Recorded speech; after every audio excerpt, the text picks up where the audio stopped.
Howdy do, everybody. It's the end of the month, which means... is it the end of these in some shape or form? I don't know. Because Owen's going back to work. Yes, I do go back to work tomorrow. Technically, I went to work on Friday, but it was just kind of like the health and safety precaution. You know that, Steve. Training sort of stuff, yeah. Technically, I'm back to work tomorrow, but technically, the next 2 days are just for team members. So, just for employees of the company. Mm-hmm. The next 2 days after that are going to be like some of the annual pass holders, and then we open on the 5th to anybody that's able to get in the park at a lower capacity. Yeah, well, for sure. And sort of reflecting that, there's obviously been quite a bit of news over the past week, which we'll get to, about various promotion shows, countries beginning to start to open up. So we're beginning to see where we can get the things happening. GCW. No, not just that. I knew you were going to go straight to that. But Of course. we got Japan. Because I managed to see Tokyo Yoshi last night, which was only a small show, but I'll touch on that when we get to it. As well as stuff in Australia sort of happening. And there have been some shows actually happening, which we'll touch on. Nothing major, but like the first shows officially. If you don't count the behind closed doors GCW one from like 2 months ago. Hey, we don't know exactly where that event took place. It had nothing to do with the fact that it looked identical to a venue in Pennsylvania that may or may not have been the location of said event. Considering it looked like the venue that they did like 2 weeks before. The World on GCW, yes. Somebody modelled that venue bloody quickly to get it replicated in the Fight Island. Including the signs for cheap White Claw. All the intricate details. So, let's get into the covering the TV stuff first before we get to the news. So, Raw began with the Memorial Day video, which was nice, but the problem is they already promoted it last weekend before the show, so it's like I've already seen it. And here's all the Performance Center NXT talent in the arena cheering away, which was sort of good. The one issue, at least for the Raw show and the taping, so the one that's airing tomorrow, they didn't bother to give them any chairs. So they were stood up for about 7 hours out of a 12-hour shoot. It's just like being in the impact zone. Yeah, but there's seats in those bleachers, isn't there? Not when you're standing at the barricades. No, but I'm saying like... Same exact thing, Ashley. If you're ringside for Impact, you literally stand the whole time. There are no chairs. Yeah, but there isn't that much ringside in bloody Performance Center anyway. I mean, there's not that much ringside at Impact Zone either. But the one's like a wall that's 2 meters from like an actual wall. Yeah, and they have that stupid hockey plexiglass that makes them look like the humans on display. I get them. The thing is, I get it round the ringside area, the plexiglass being up. It's the equivalent of like with ice hockey. The problem is having the plexiglass down the tunnel, so all the bad reflections come off their bloody light up floor. Their stupid pyro, non-pyro, and laser lights and everything are messed up considerably by this.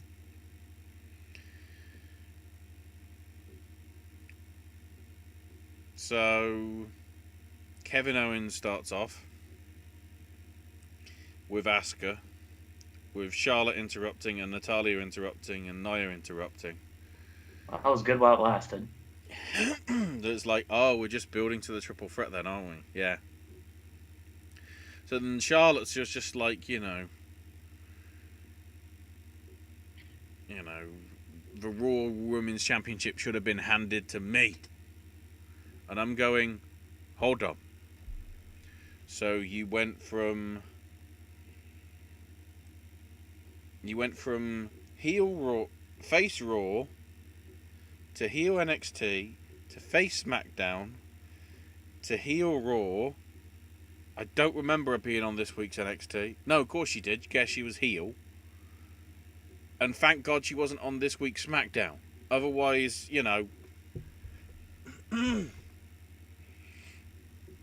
she went heel face heel. Well, yeah, heel face heel, in the space of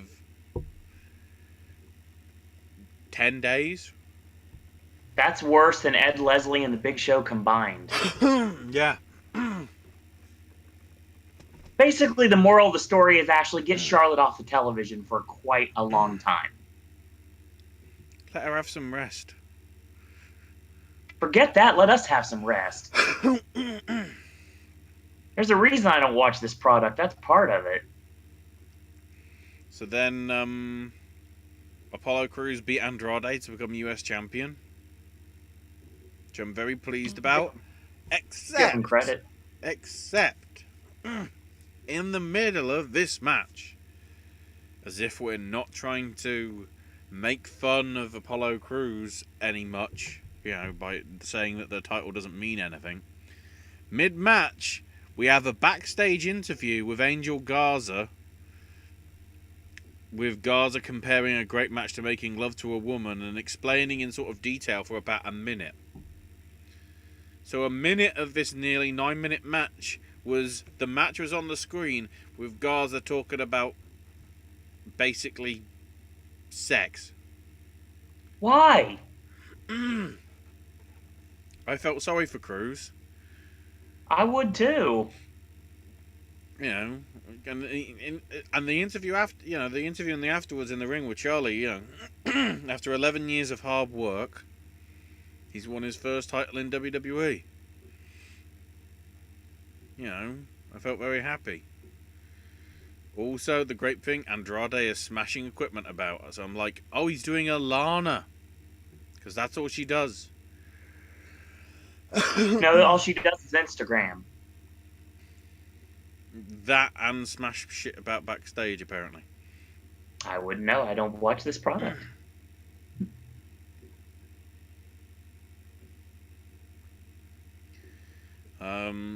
Then Seth did a promo saying that how he sacrificed himself for the greater good and brought in Austin The Theory. greater good. Brought in Austin Theory and Murphy.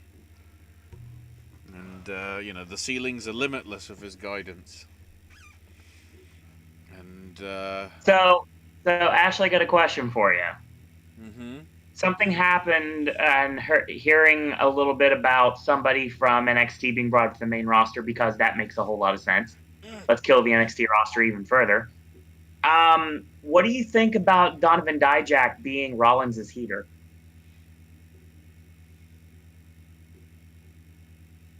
You have him. He's called Razor or Akam, whichever the one that isn't injured. Oh, the Foot Clan don't matter. We're not talking about AOP. They don't mean anything. Clearly, they're trying to revamp this horrible stable. So why can't they have Dijak be the heater? Because he doesn't have a big guy in this stable.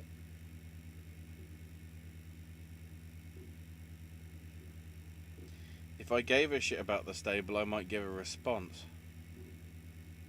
That's the problem. I don't watch this product. I'm just on the outside looking in. I mean, the obvious one, arguably, is Crews. Yeah, if they turn him heel. But that was the rumor for quite a while. I don't think they need to do that now. They need the babyface side. I can find some excuse.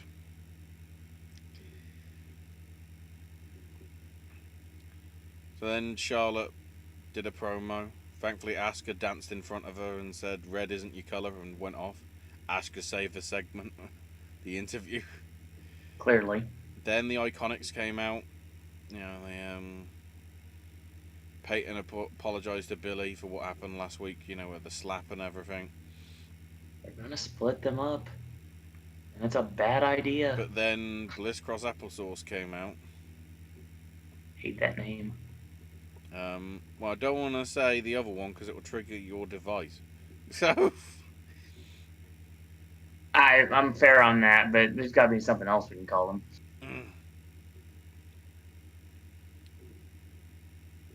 I don't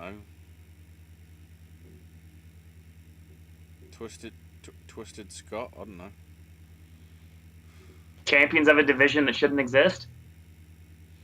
Well, if they're getting rid of it... Well, it's great. So, you know, Cross does a very sort of passionate promo in this. It's like, you know, she took a long road to get here, came a long way from Scotland, scratched and clawed to where she is. She and Bliss were the champions and thanked Bliss for keeping her focused. And then the Iconics attack them and, like, pose with the belts. And I'm like... Right, so apparently the whole tension of the team has been buried completely. And somehow, despite they said no rematches, it looks as if the Iconics are getting a rematch for the tag belts. Can we just have them win and just, like, retire tag belts, please? And this is where it cropped up for me as well.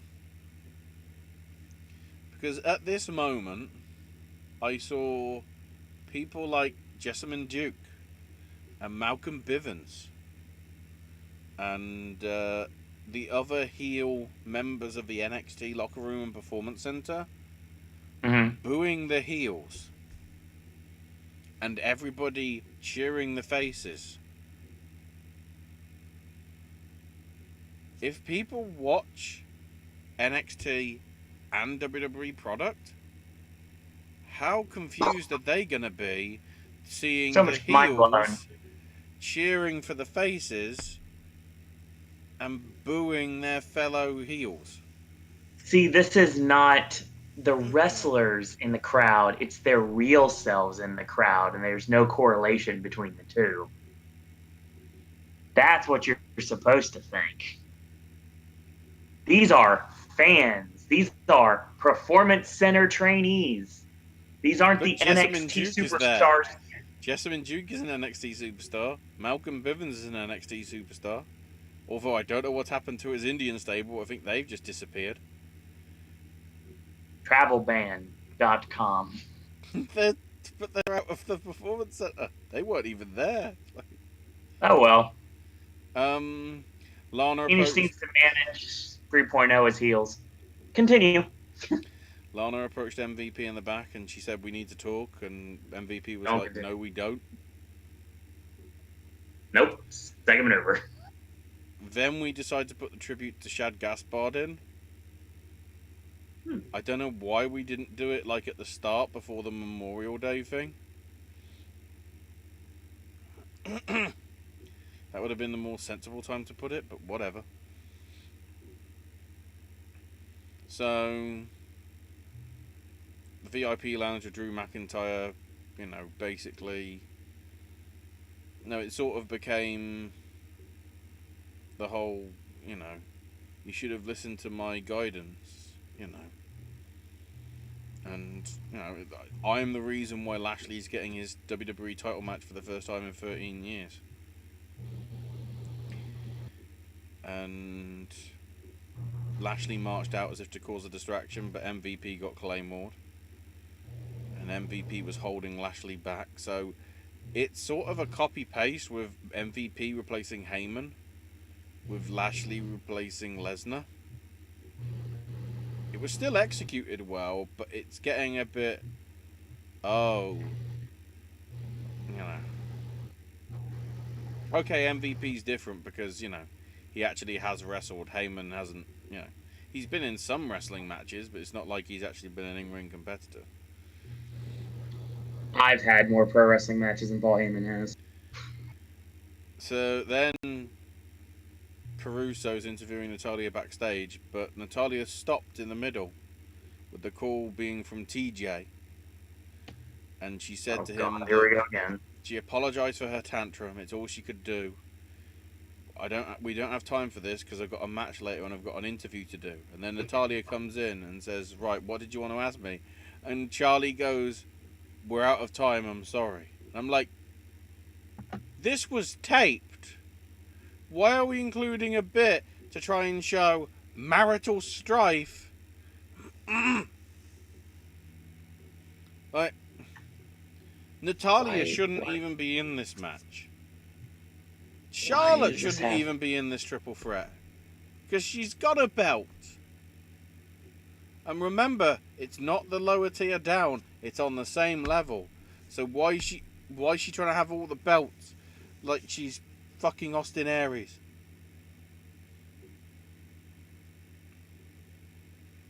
Anyway, Angel Garza beat Kevin Owens in a cleverly done match because Garza, during Owens' entrance, basically targets his his previously injured left knee. So obviously he works away on that. The great thing is the wrestlers seem confused that Angel Garza and Kevin Owens only went 3.5 minutes.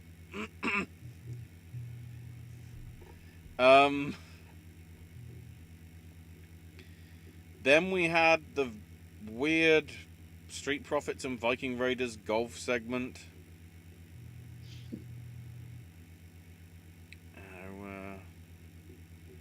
No drinks are allowed.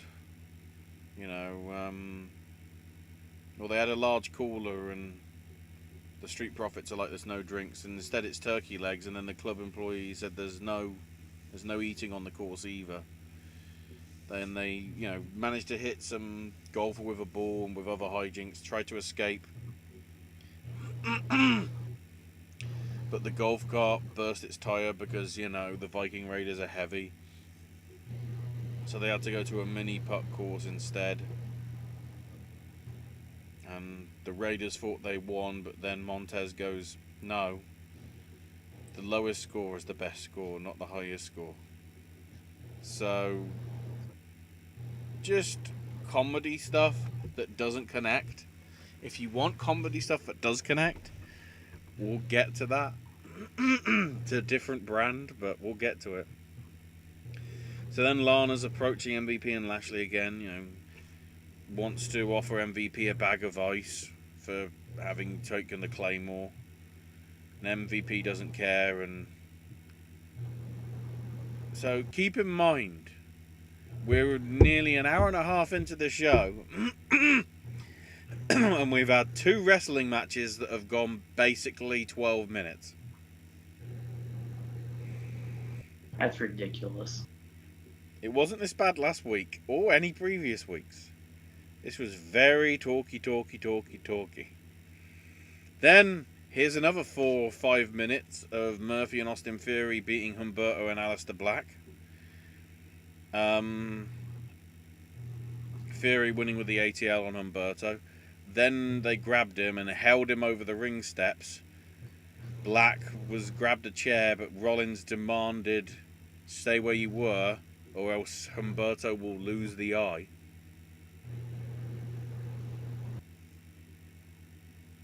And Mysterio's sacrifice will be in vain if nobody listens to him. So a bit extreme, but if we're going on this sort of view that's going on and happening, then again, considering recent events that have happened over the past few weeks in real life, they might have to work out how they're going to do this and not be seen as doing bad things, which we'll get to. This is a second tier XPW storyline. That's what this is, and it's not good. And they need to just get rid of it right now. And so, Edge does a good sort of sit-down promo You know, he was caught flat-footed and tongue-tied. You know, it doesn't happen often. Now he found himself doubting his own ability. He was out of action for 3,212 days, and in those days, Orton competed in 1,126 matches. And immediately I'm going, wow, somebody used cage match, didn't they? Because I doubt that's in the WWE records. Probably not. He watched Undertaker's documentary and watched himself on the doc talking about when's the right time to hang it up, and understood what Taker was going for. Orton's doubting his wrestling ability, but Edge had great matches with Taker, with Michaels, with Angle, with Eddie, with Ray, with Owen, with Perfect, with Christian, with Regal, with Bulldog. He's adapted to every style and brought guys up to his level, and is a 5-tool workhorse. But everything that he said, that's all the past tense. He doesn't know if he can do it anymore, but he'll dig into the depths of his soul to try at Backlash, because it's all a man can do. And it's like, wow. If we get good promos like that, I don't have issues with being a promo heavy show. Problem is, this was the only one that really sort of majorly stood out. Because then we cut to more golf shit.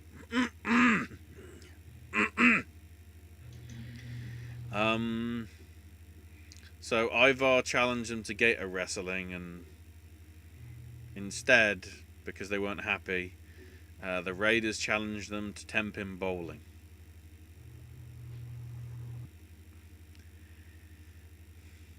We're making fun of other sports not being able to compete by doing them badly? I'm sure Fox really appreciates that. I mean, okay, it's on USA, but still. And then MVP and Lashley challenged the Street Profits to a title, to a tag match, with MVP saying that they're a waste of talent.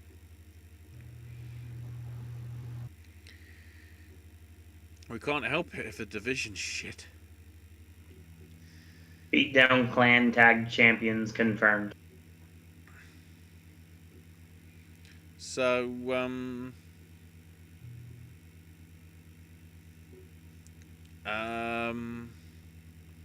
Nia won the triple threat, unsurprisingly. Basically, Charlotte put Natalya in the figure 4, trying to transition to the figure 8. Nia leg dropped Charlotte. Then Samoan dropped Natalya. So, unsurprisingly, the match that should have been advertised last week as being happening, now, does that mean Natalya's facing Charlotte for the NXT title? Except she can't be because of next weekend.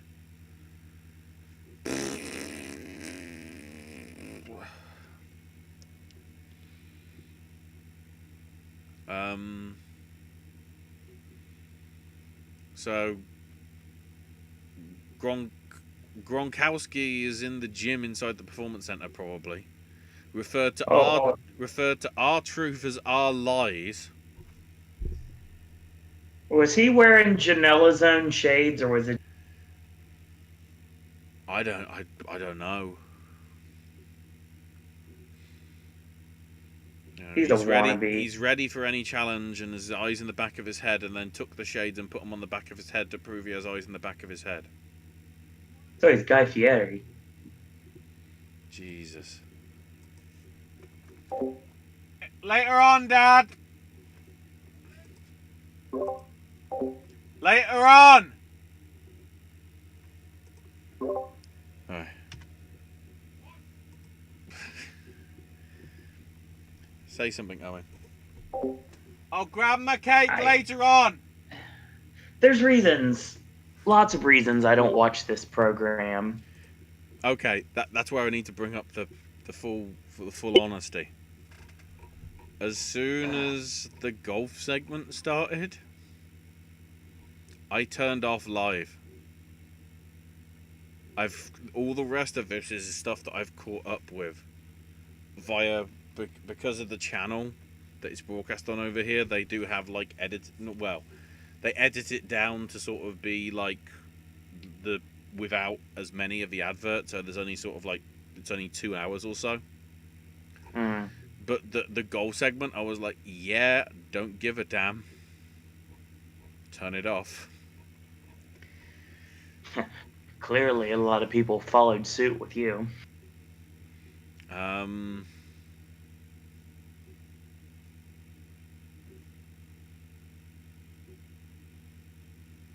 And Kayla asked MVP, why do you want to fight the tag champs? And he just pointed at Bobby Lashley and said, that's why. Okay. Great. Ric Flair, pre-tape, said people were asking him what he thought the outcome would be to the greatest wrestling match ever. And Flair said, me, because I'm beating Ricky Steamboat in a 2 out of 3 falls in 1991. Actually, wouldn't have been 91, but okay. Well, whatever. I can't. It must have been around 90 or 91, wasn't it? It'd be 89, actually. Either way, I'm trying to make fun of him saying Orton because he's the best wrestler in the world. Stupid. Because they keep showing the graphic. The actual theme for the pay-per-view, which is going to make Owen cringe, is, I think,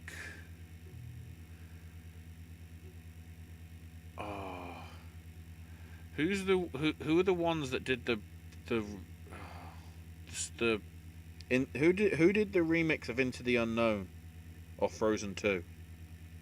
Panic at the Disco? Yeah, Panic at the Disco's version of The Greatest Show from The Greatest Showman is officially the theme, I think, because they used it on the pay-per-view advert for the UK coverage. They're using This Is the Greatest Show as the theme for Backlash. Oh, God.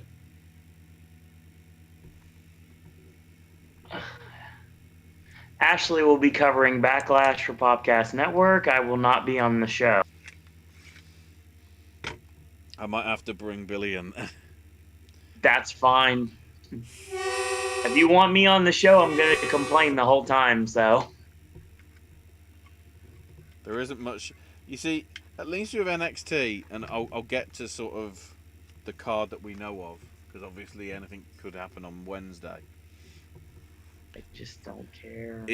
Yeah, but the TakeOver card seems much more interesting than anything that's on the WWE card, which, to be honest, isn't that much anyway.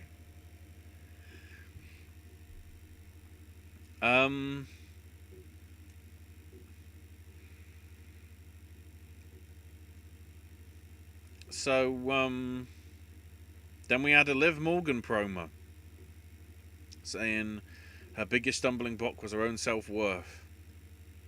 She's never thought that she's good enough. Even at the age of 6, she wondered what life would be. But figured it out when she got to WWE. And got her first wrestling gear with her name on it. But she's living her best life. Aleister Black face Seth Rollins next week. Also, Rey Mysterio will be having his retirement ceremony. And then the Street Profits beat Lashley MVP via DQ because Lashley didn't break the hold after 5. And then McIntyre and got into a brawl with him and whatever. And then they tried to split them apart, but they couldn't. So, yeah, the ref couldn't stop him. So he suddenly said, "You wrestlers behind the plexiglass, please make yourself unsafe and try and split these men apart." And that didn't work. And it's like, more people from the crowd. We need you to not be safe. And so it just ended with the NXT talent struggling to split apart Bobby Lashley and Drew McIntyre. Probably negating the entire use of screens for the entire night. In all honesty. But Mhm. added into the fact that, I mean, thank God the women's match went 15 minutes and that DQ match went sort of like 10. Because otherwise, we'd have only had about 15 minutes of wrestling on this show. Instead, it was about 45. On a 3-hour show. Forget the word town. Literally read my shirt. Yeah. Let me just switch over.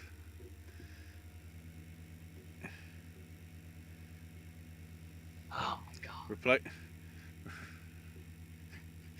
Replace the Right. word town with show. Show. This is the worst show I've ever been to.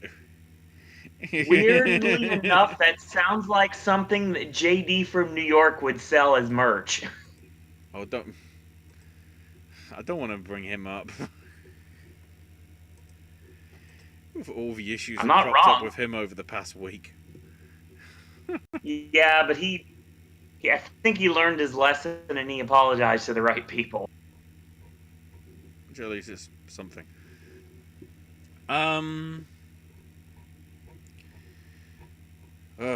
Right. AEW Dark, because we're still having loads of matches. This is the last week of that. Although, it did start with Taz saying, there will be no explanation or discussion of my relationship with Cage tonight.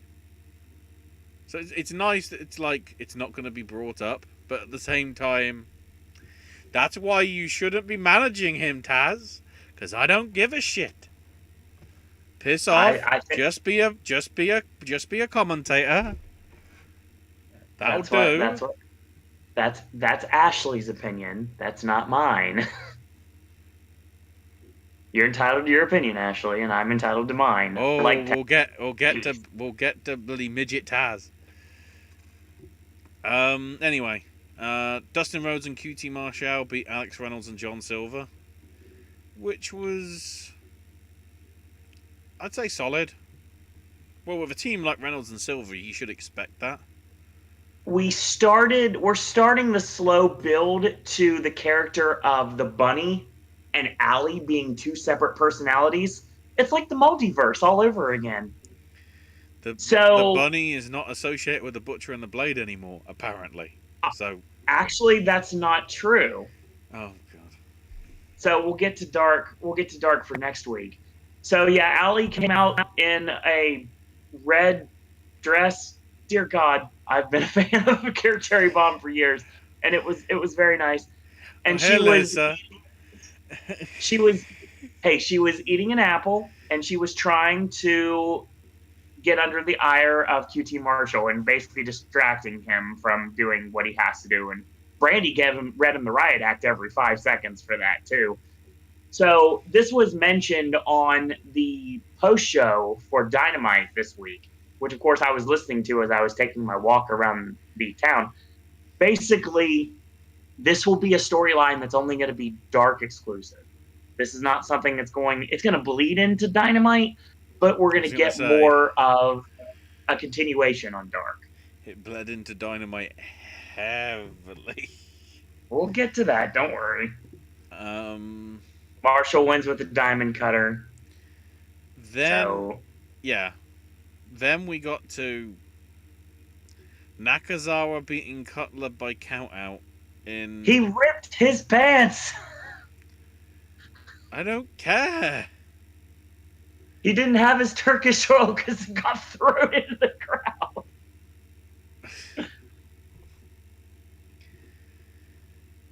This could have been like... This could have been good, and then we decided to go... They kept trying to push, it's the first count out in AEW history.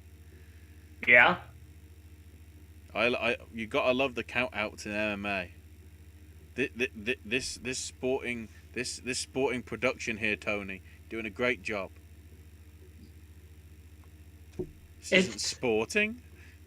It was fine. It's the DDT portion of this show that everybody. I saw someone this week say that AEW is basically like WCW mixed with New Japan mixed with DDT.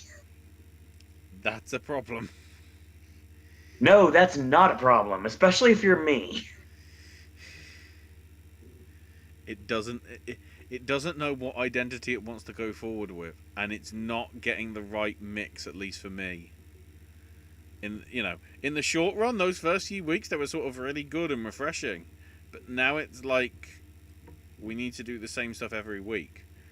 I'm saying maybe one week do a less comedy route. Well, they don't have as many roster members too, but they got a lot more back now, thankfully. And apparently they're getting more because that's going to be lifted soon for sports. So that's a good thing. We'll get round to all that. But then we continue the BTE storyline with Brandon Cutler and Peter Avalon. Yeah, that's the only sort of payoff that really came from that match being in at least not great IMO. Because Avalon's like, yeah, I'm going to win before you do. I'm going to win before you do. You're the worst wrestler here. Out comes Jungle Boy, and Jungle Boy wins. But then, of course, like, Marco Stunt forcibly kissing a woman without consent.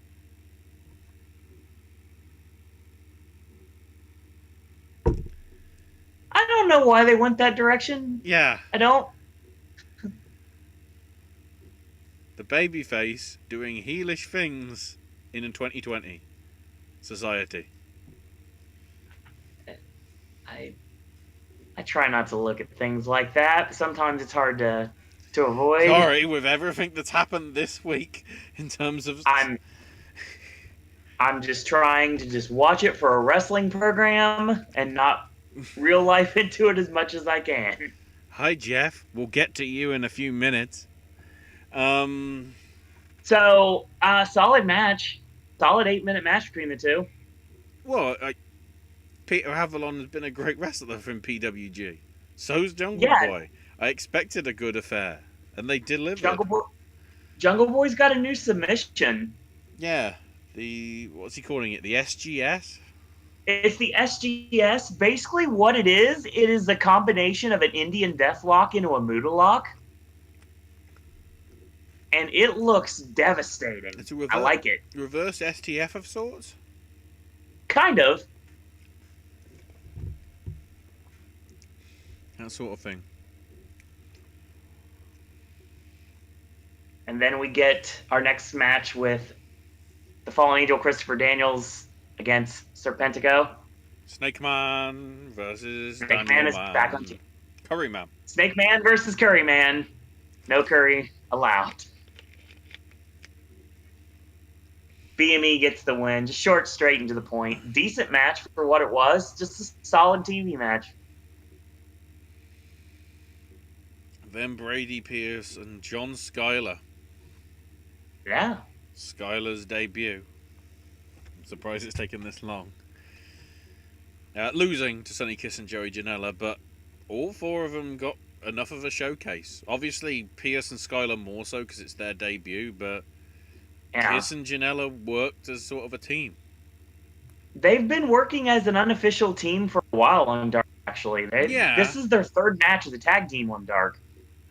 But are they going to get a tag title shot? No, because Sonny Kiss is not allowed on Dynamite because people will complain. Nah. So, Joey, of course, wins with the FTS elbow. And just a solid athletic performance from everyone involved. Jimmy Havoc and Kip Sabian squashing Tony Donati and Fabu Andre.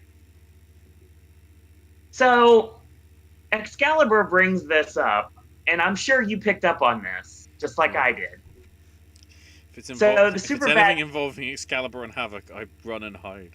The Super Bad Squad win this match, obviously, with basically the shotgun dropkick Michinoku driver combination, which, of course, is the finishing move of Marty Scurll and Zack Sabre Jr. when they were the leaders of the New School.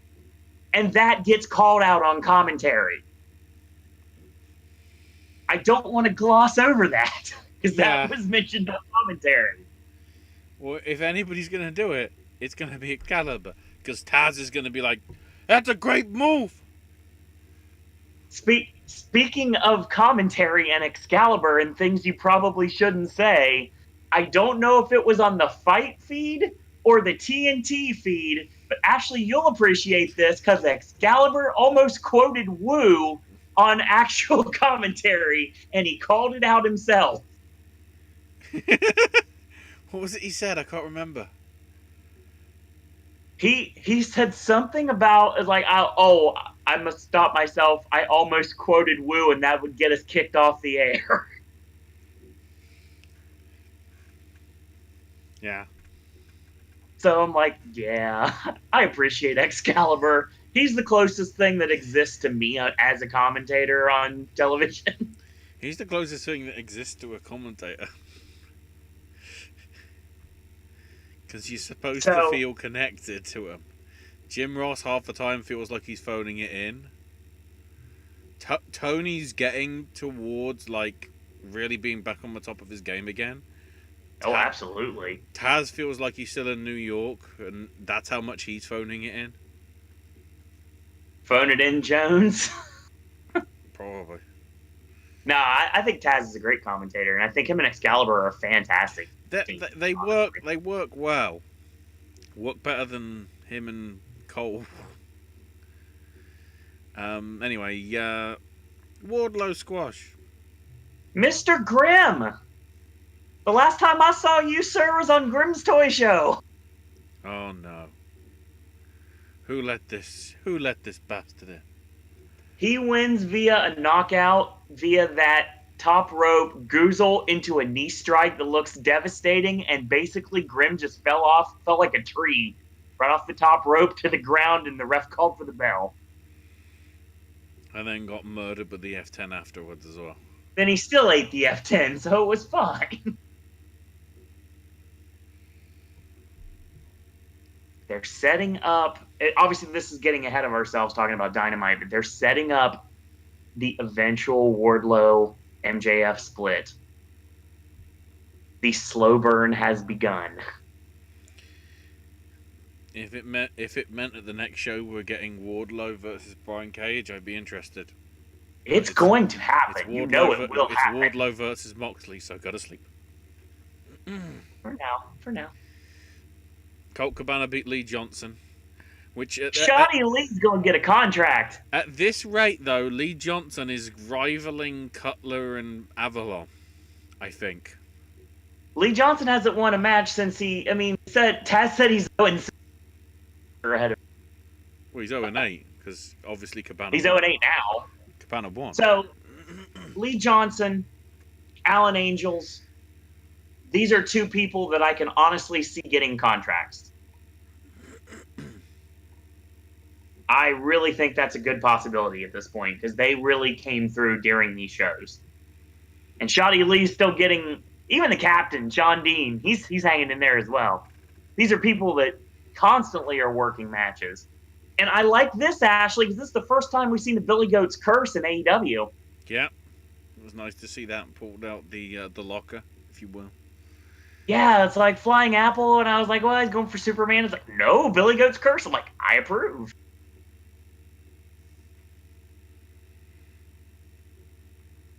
Then something I didn't think I'd say in quite a while. Penelope Ford had a good match in AEW. She's getting real good. Yeah. She really is, and she's learning everything really well. The weird thing is, I felt that when she was in like Beyond and doing the indie stuff. And it's weird how when she transitioned to sort of the mainstream stuff, she didn't really connect. Right. But now, over time, and being able to have the matches on Dark, which obviously are not televised live, you're beginning to see her sort of getting more used to it. And she's also working. The great thing about Dark is she also gets to work with some top unsigned indie talent that helps her get better too. Mm-hmm. And King was pretty decent. King wasn't bad. This was a decent match. And speaking of the captain and Alan Angels, the handspring into the cutter was the win for Penelope. And then, yeah. Best friends of Trent and Chuck beating Alan Angels and Sean Dean. Yeah, decent match, and exactly what you would expect it to be. They gave Dean and Angels a lot. Best friends win with strong 0, to the surprise of no one. They are getting the tag team title shot at Fyter Fest at a date and time to be announced, because that was not announced yet. We know that it's happening. We just don't know when it's going to happen. And we know that if it's in Florida and I have a way to go as a fan, I will be there. So tying into being the Elite, which opened with the Bucks with new merch that is blatantly a spoof on the Revival's rejected stuff, that obviously because the Young Bucks have spoofed it, it can't be done because it's obviously parody of the IP of WWE. So I just like the. If FTR can't directly do it, the Young Bucks will do it instead and probably give them the share of the merch. Yeah, I like Nick's line about what am I doing? In general, yeah. It's Flava Flav. SCU hanging out, and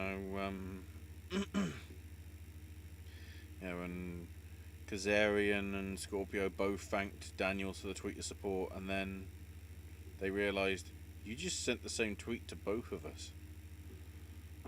And it's like, so who are you backing in the ladder match? And Daniels is like, oh, sorry, gotta go, guys. No, he didn't do that. He says, hey guys, isn't that Scottie Pippen? Yeah. And they're like, where? And Daniels is gone. He created a distraction. That's what I'm saying, It was a distraction, that's the key thing. Kenny video calling Colt again. With Kenny being angry that Colt sent the Zoom call to be included in last week's Being the Elite. So I was like, yes, I like how this is going.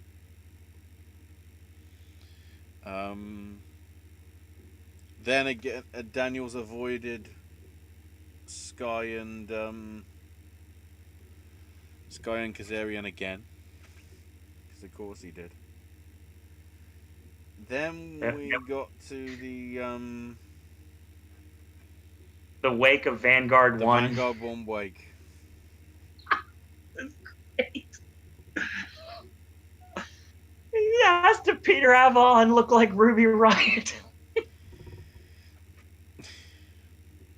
So good. Buck's giving the eulogy. Kaz and Cody are like, this is just stupid. Cody's like, I'm an atheist. Just play along. Avalon basically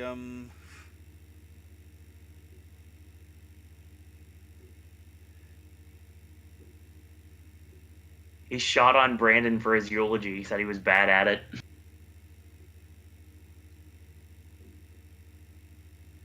Yeah. Daniels even eulogy and Hardy spoke. There were video message from Maxwell, video message from Senor Benjamin,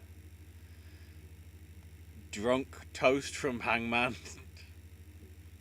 Well, he's the one that said Avalon and Scorpio Sky were the ones that were talking about Avalon being Ruby Riott. And then the premonition that the essence of Vanguard is being put in Neo.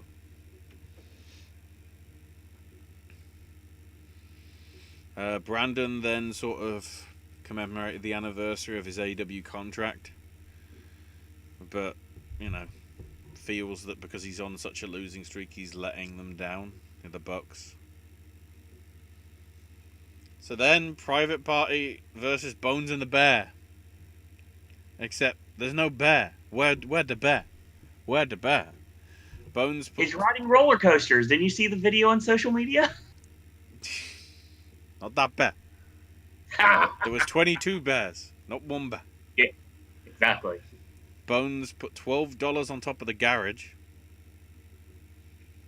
Cassidy set up a ladder, so all of a sudden, backyard ladder match. Still more than that GCW gift card.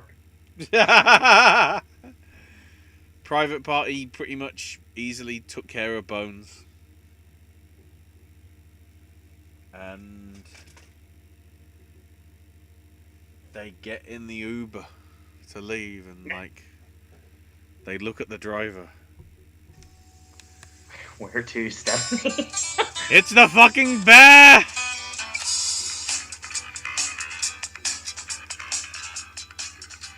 Hold on, before we go any further. Lucha Underground, it's back!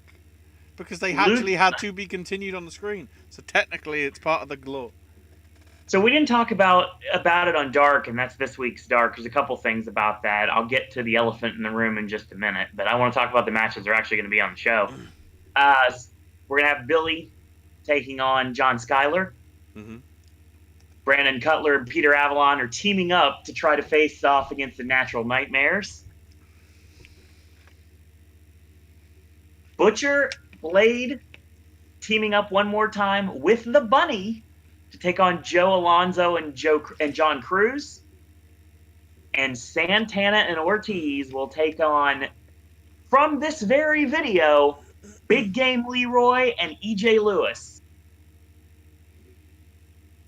Mm-hmm.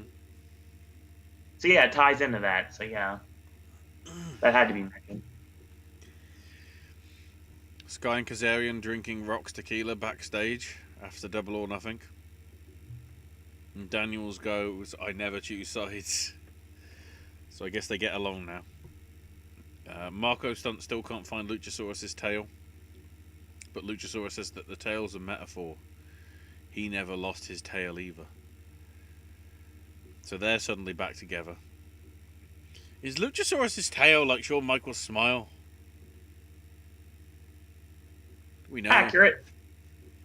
And then Justin Roberts recording the ring announcements for the Stadium Stampede in his studio. They did show some, behind the scenes footage of the Stampede being done. That was cool. Paige showing arriving the night before, wanting to discuss a strategy for beating the Inner Circle with a huddle. Here we go. Except Marty Scurll interrupted. Yeah, he did. And Paige and the Bucks are like, we don't care. And the Skull just left and they just huddled. So it was like, okay. Is Ring of Honor collaborating with AEW now because that's how they can get round doing this stuff? I wouldn't have an issue with that. Although, let's put this into connotation. That's probably the wrong word. Let's put context. That's probably the right one. Flip just re-signed with Ring of Honor too, so. Yeah. So. Which is weird timing. Impact is signing new talents and doing stuff while only doing shows where, it's safe to do so. Right. Ring of Honor signing some people, but mainly furloughing people, but still paying them for what they would do on the weekly basis if they have the contracts with them. Right. New Japan, Stardom, all the Japanese promotions not having shows because, the government has decreed they can't. Okay, the wrestlers aren't being paid, but, they're being put on furlough and, being told not to do anything. AEW, again, doing shows behind closed doors, but nobody has to show up if they don't feel like, and they're still getting paid. Exactly. The entire crew and roster, they haven't really slimmed down that much. They haven't done anything. So the idea is all these other promotions making the sacrifices because of the ongoing, lockdown, stuff. Mm-hmm. WWE cuts God knows how many people, furloughs more, has reduced the pay of backstage key crew and people just so they can have record profits for the stock market. Yep. Just leaving that there to graze in the sun. What? Why it is time for everybody to band together and take Vince out. Watch the monolith that is WWE fall. Watch Triple H just do better stuff, and then Vince tries to get involved, and everybody goes, "This isn't any good," and Vince finally realizes, "I'll just go to not being XFL chairman, right?" I mean, I don't watch NXT, but it's clearly NXT's a better product than the main roster, without question. And it's night and day too. As you could tell already, Monday I was cringing. Friday, of course. Spoilers for when we get to it in a minute. I was cringing. I'll take a nap. NXT and AEW overall had the strongest shows from stuff on mainstream television. Clearly. By far. Not to say that there's anything wrong with the other stations. Segue to Impact Wrestling. I mean, thankfully, the first semi-final, Ace Austin beat Hernandez. Because if Hernandez was going any further, dear God, no. For the love of God. Although, that being said, Ace Austin looked great. Hernandez didn't.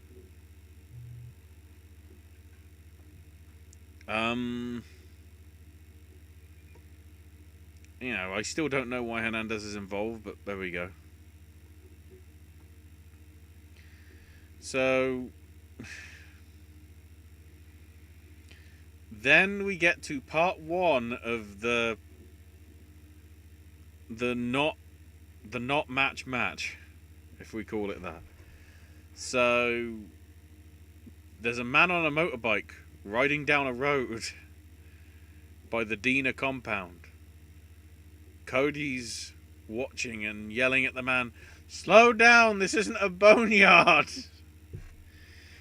And then says he's probably American because they all think they're a badass. And it's like, okay, I actually like the jives here at Undertaker for no reason. The North are in their car driving towards it, mocking the area where the Dinas live and saying how they spelt compound without the O in pound, so it's compund.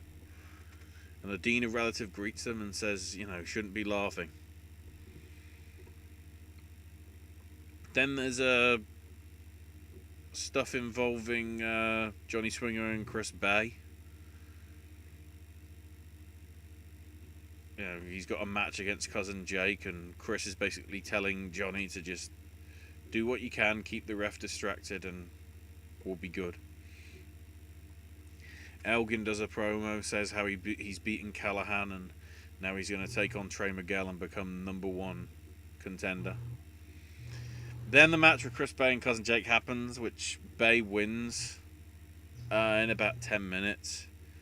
Again, thanks to the distractions from Johnny Swinger, which was, I mean, not entirely throughout the match, but certainly at the key points. The Bay Mouser and the final finesse gets Chris the win. Then Cousin Jake gets attacked even more, and Willie Mack runs out for the save. Then Rohit Raju interviewed backstage, questioning when he's next due an opportunity, which Chase Stevens interrupts and says, "Why are the old TNA guys trying to take his spotlight?" And I'm like, sorry, I don't associate the words Rohit Raju and old TNA. If it was Rohit Raju and old Rinka King, that would make sense. Raju, I think, has only been in for maybe 2 years. I know Chase Stevens is obviously supposed to be younger, but like, because we're using the whole old TNA guys, it's like, sorry, if you're referring to TNA, I see that as like a decade ago, and Rohit Raju was not in there. Ring kicking was actually when Impact Wrestling was still a thing. Brother. Because it was around then. Kimberly beat Havoc via DQ because Nevaeh got involved.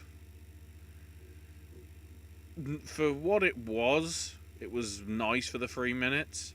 However, if you want to catch the archive of it, you might need earplugs because, dear Lord, we're rivaling Ali for the screaming levels between Kimber and Havoc. Except, then we move into Kylie Ray bumping into Kiera Hogan and Tasha Steelz. Then Susie comes in and says, you know, you're being bad. Bullying is bad. And I'm like, considering what happened last week, the context of this is rough for some people. So Tasha and Kiera attack the faces, except as they're about to go away, the camera focuses on Susie, and it flashes up the Su Yung stuff. So, yeah, she's becoming Laurel Van Ness again. So, is this Su Yung stuff basically the Demon Bunny multiverse in a different form? Yeah, Su Yung just switches between nice Susie and evil Su Yung. Like every week. It's the equivalent of Big Show heel face turn. I see me. Can we get this show recap over with? Joseph P. Ryan approaches the Chris brothers, saying that next week he has a match against mentally unwell Steve. Not crazy Steve, mentally unwell. It's like, yes. Can't respond to that.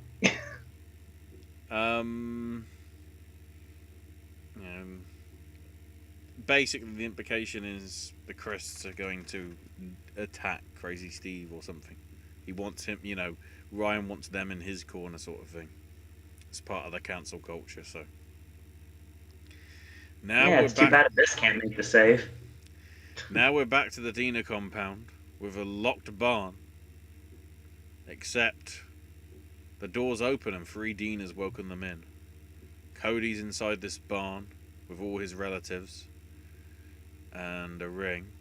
Gives his family a speech as they arrive, and even Paige saying, why are there so many of them? This is a 2-on-2 match. And Cody goes, no, this will be a fair fight. The referee in the wheelchair shows up, and the North thinks, oh, that's... He said about wheels, that's got to be the wheels. And then Cody goes, no, he's not the wheel. He's just the ref. He's not wheels. And then the room starts shaking. And in comes a giant big Dina who breaks a table with his fists. That's wheels. Now so the match starts after like the break, and everybody's just stood around drinking beer. The other family members and whatever. And Paige launches a set of golf clubs at him. You know, they fight outside the barn.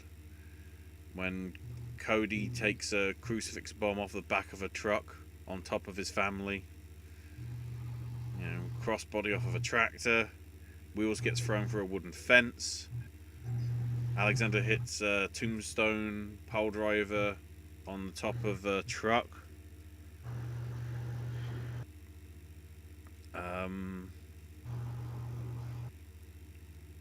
The referee gets downed at one point, then Wheels comes back, goes for a double choke slam, but gets low blowed by the ring announcer from the North Vignette over the past few weeks, because he was in the car with them, and then rips off his shirt to reveal that he's also a referee. 1, 2, 3, North retain. Again, if you take this as a cinematic match, like with your Stampede, like with your Boneyard, like with your Firefly Funhouse match. This was entertaining.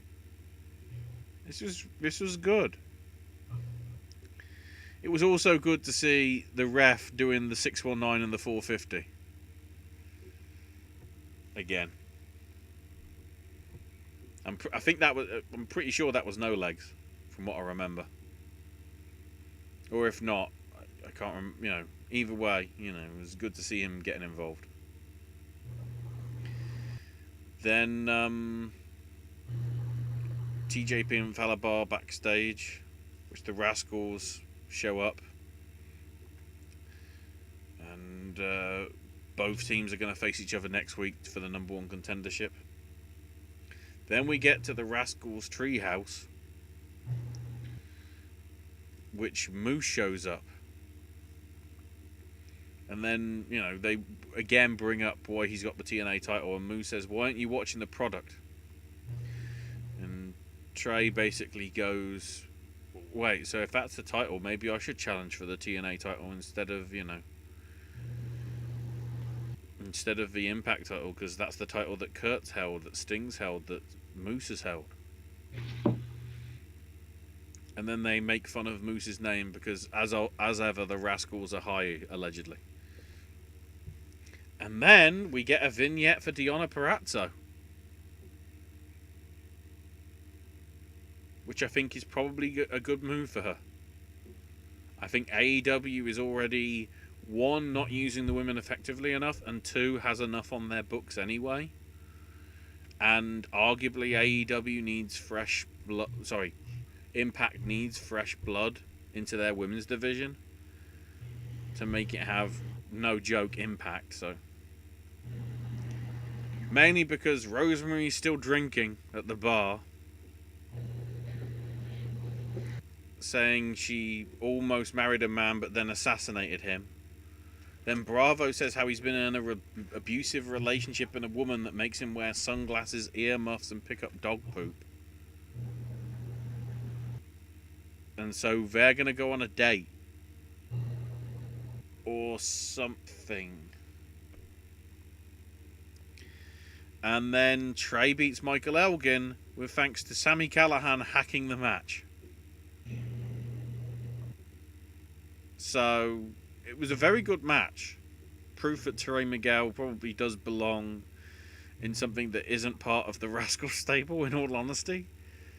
And then also having the distraction involving with Callihan clearly means that the Callihan and Elgin story must continue. But overall delivered. NWA Carneyland. Hold on. Oh. Not important right now. Breaking news. Oh. So about 20 minutes ago, Game Changer Wrestling just tweeted out, Broken Heart, the GCW family, Grant Hang on. Say again. The call broke up. Of course it did. Stupid UK internet. When a broken heart, the GC family mourned the loss of Grant Berkland. Oh. So officially, we can confirm the passing of Danny Havoc. Oh, God. He was an incredibly Danny was an incredibly talented, intelligent, caring, and genuine person. An elite performer that entertained a generation of fans and inspiring a generation of aspiring performers.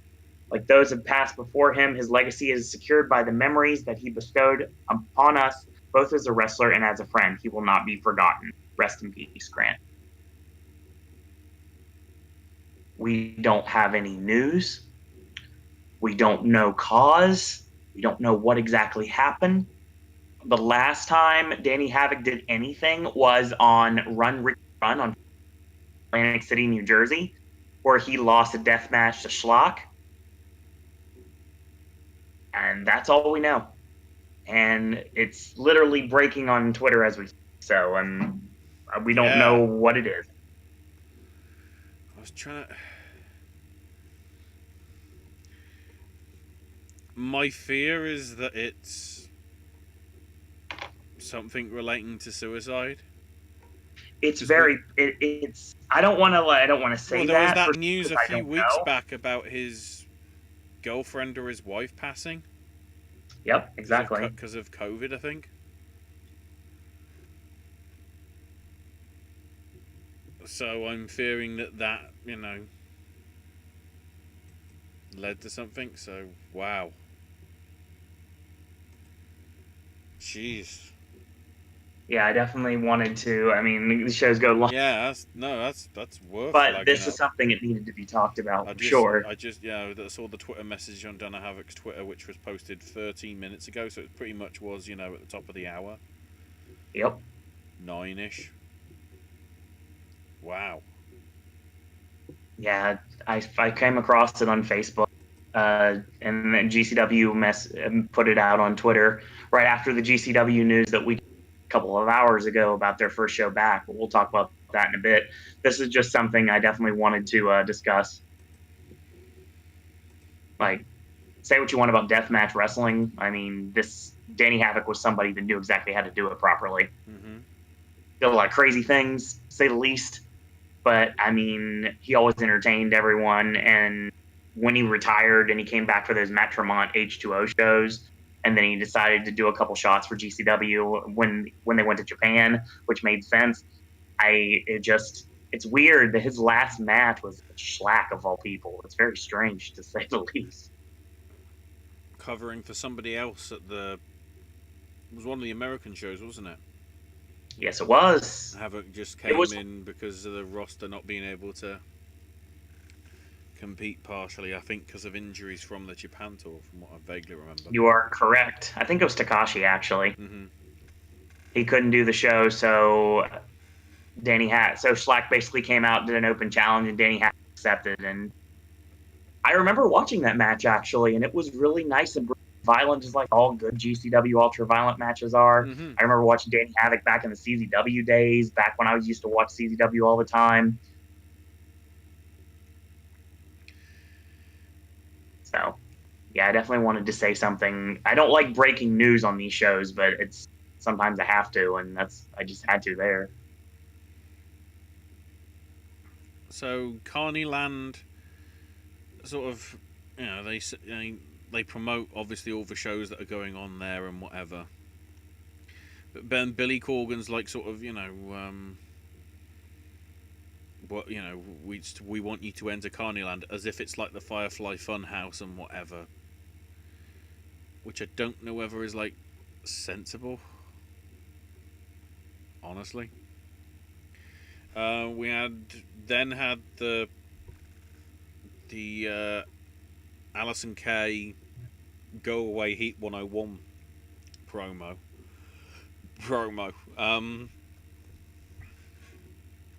which is basically, it was very good. Allison basically saying, you show up to the venue late, but it isn't your fault. You have to wait for your girlfriend to get off work so she can give you a ride. You forgot everything, so you borrow it from everybody else. And it eventually basically becomes how, basically you're being a heel backstage, not just in the crowd, not just to the fans there. And Zicky Dice interrupts, saying, I left something in the ladies' locker room the last time I was there. And Alison's like, no, you didn't. And then Zicky went, no, I didn't, but I've heard some rumours. And there's a rumour going around the locker, there is a rumour going around the locker room. Is somebody trying to bury me to the office? And who knows? It was weird, but it was sort of funny. Because Alison Kay's very good at promos, that's what matters.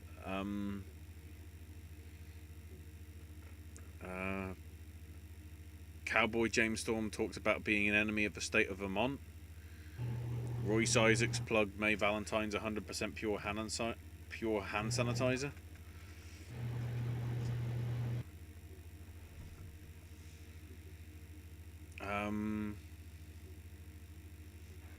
So apparently Stu Bennett has some Breaking Bad news. And it's not to do with the TV series Breaking Bad. But it apparently will be revealed by the end of the program. And they actually put a countdown clock to the reveal. So Tim Storm's history class is on Abraham Lincoln, involving Marty Bell, and Kyle Davis, and then more talk about the rumor and whatever the rumor is. Then there's some Carneyland therapy with Dr. Rose Hathaway and Sal Rinauro. And Sal's just sort of like going off it, you know.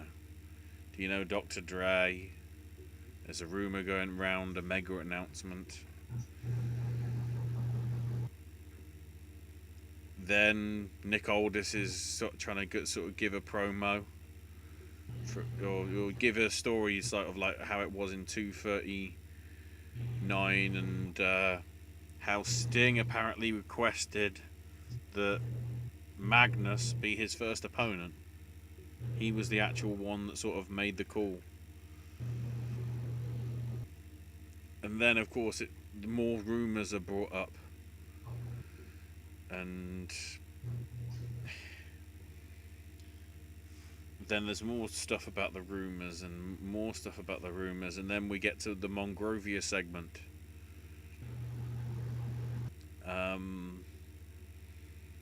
With Mongrovian geography being looked at and saying it's a really good place to vacation.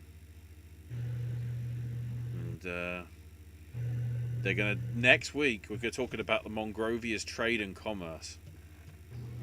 Then there's a strictly business Zoom chat, which of course again is talking about the rumours. Then it gets to the whole rumours. You know, Corgan is there. You know, as the president of the NWA, I'm addressing that the rumours are true and what aren't. And never did I believe I'd be a founding father of a place called Carneyland. But Carneyland needs help.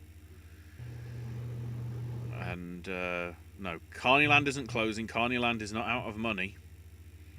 So why did you start a Patreon then? Huh? So yeah, there's going to be an election to determine the first mayor of Carneyland.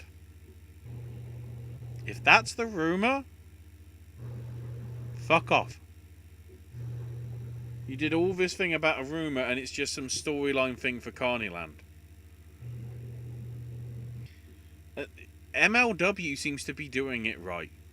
In terms of they're showing old stuff, but then they're having sort of clips here and there, sort of building to what they've already done. Because at the minute, it's like all the build that they did to the Crockett Cup show that they were going to do is going to be completely forgotten about if they keep focusing on this Carneyland stuff. Which I think could hurt them. I don't want it to hurt, because NWA Power was good. The Carneyland stuff is not gelling as well. Thankfully, NXT was better. And AEW. So with NXT, we started with the triple threat. And lo and behold, Drake Maverick actually wins it. I never thought that'd happen. But I guess we're still going on with the whole Drake Maverick laugh at him when he fails in the final. Although I do like the creative finish. Did you see any details about this, Owen? Yeah, I wasn't a fan. Kushida arm-wrenching Atlas, but Maverick puts an arm over Atlas's chest. So Atlas gets counted to 3. So Maverick steals the win. I do like the aspect of it though, because Drake's thinking on his feet, because he realizes that was the only chance that he had really of winning, being against 2 higher quality wrestlers. He's taking on El Hijo de Fantasma next week. Let's be honest, El Hijo de Fantasma's probably winning, because he is part of the Mexican Mask stable. Because he is. Then the Johnny Gargano Invitational happened. You know, basically Gargano talked about the Gargano way. It's not about eliminating people, but it's about making NXT a better place. So Adrian Alanis sort of gets a job relatively quickly. But then Mia and Keith did their own sort of spoof on the Gargano dinner table stuff. And, you know, it was nice, you know. And Mia prepared Candice's favourite kind of dinner, takeout. And Tegan Knox delivered them a pizza, but had eaten it all but one piece. So it's good to see Tegan Knox randomly get involved. And, you know, building more towards the takeover match.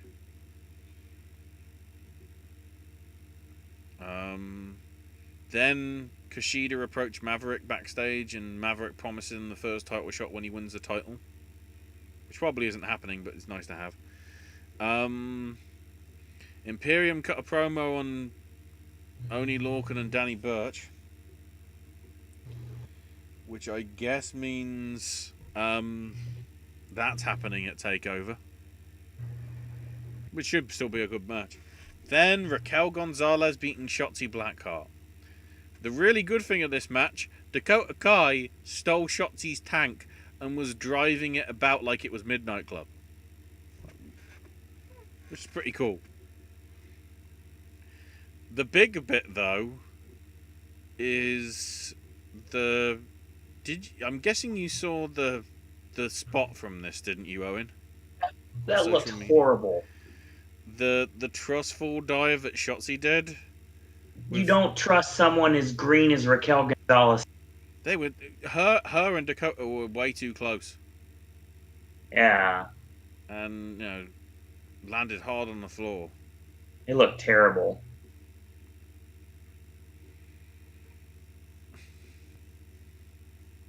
Gonzalez hit a side slam because that's a finisher. Covered. Yeah, a Smackdown game in the early 2000s. Then there was a very good video package for Balor and Priest. Then Charlotte Flair and Chelsea Green being the mystery partner, beating Io Shirai and Rhea Ripley. Flair pinning Shirai after the feet on the ropes. Because that makes sense. Because Flair is heel. Again. You don't... You beat Chelsea. You don't... Oh, it's ridiculous. No, because the idea, I think, is Flair... Well, no, because you'd have thought the faces would win and then Flair would... God, if Flair's retaining at TakeOver... Wouldn't shock me. Worth noting as well, during Shirai's entrance, Moro did a nod of respect to Kimura. You beat Io Shirai and then you have Rhea take the title off Charlotte. That's what you do. I honestly think Rhea's going up because she's already been on WrestleMania, and Io should have had that belt ages ago. Let's be honest. Io needs to have a chance to run with that belt because Kairi never did.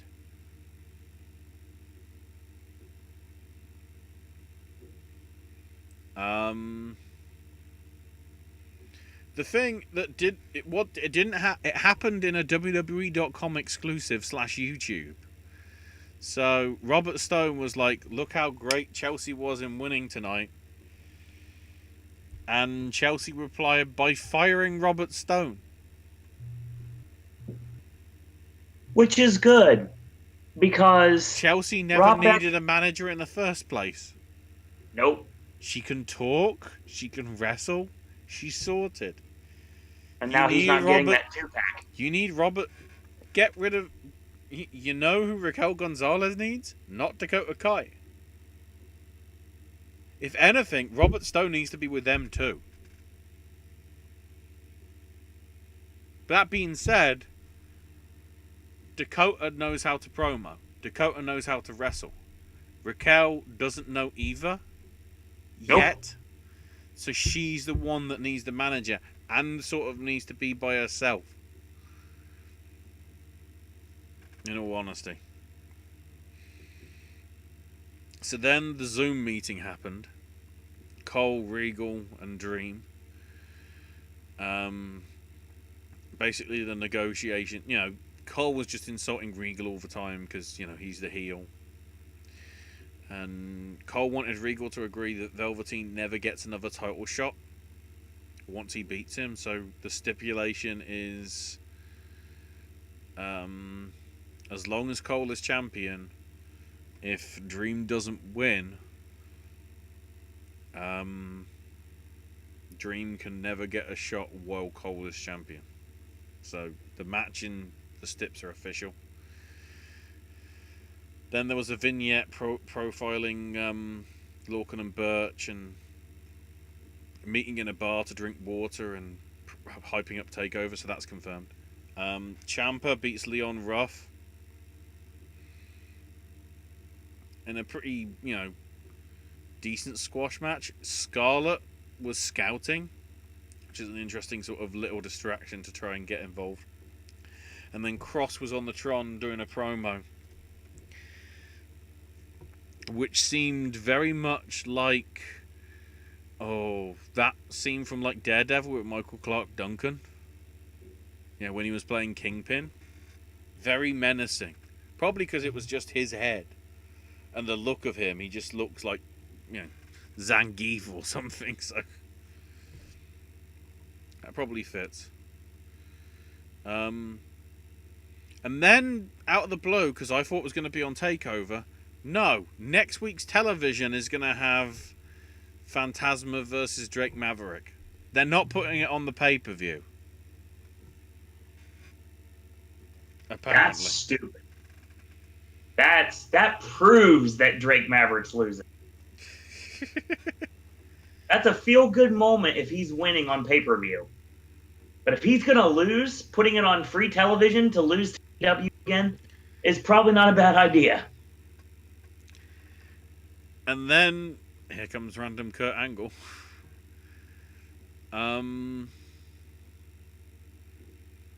Thatcher and Riddle in... The best I can describe it is Lion's Den 2.0. Because kind of what it looked like. There's no ropes. There's just a giant cage round it. But there's a giant catwalk area on top of it, like the Lion's Den had. Back in, 98 and... Was it 98 and 99?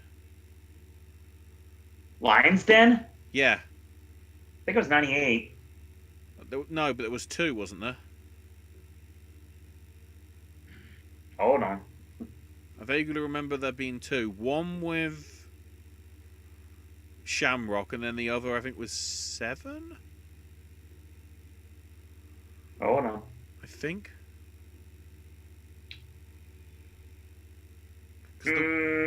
Technically speaking, it looks like there were two. Yeah. They both were Shamrock. Okay. Oh, yeah, the other was Blackman. One was Owen, one was Blackman. Yeah.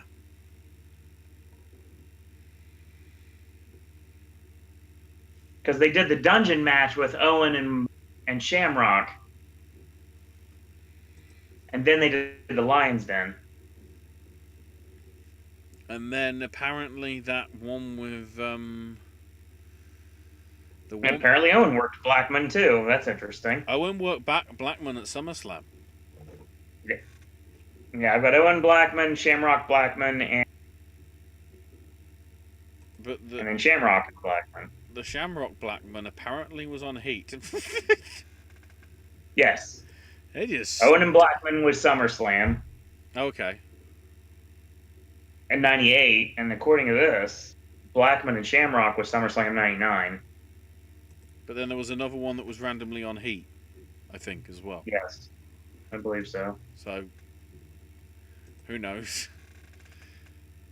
But, I mean, the rules were it could only be one with a 10-second knockout or via submission. They had a damn good match. I don't want to talk about Shamrock, man. Anyway, you know, there was a very good, beautiful disaster kick. Riddle springboarding off the cage wall, sort of UFC style to some extent, and kicked Thatcher supposedly so hard that he was spitting up blood and spat out some of his teeth.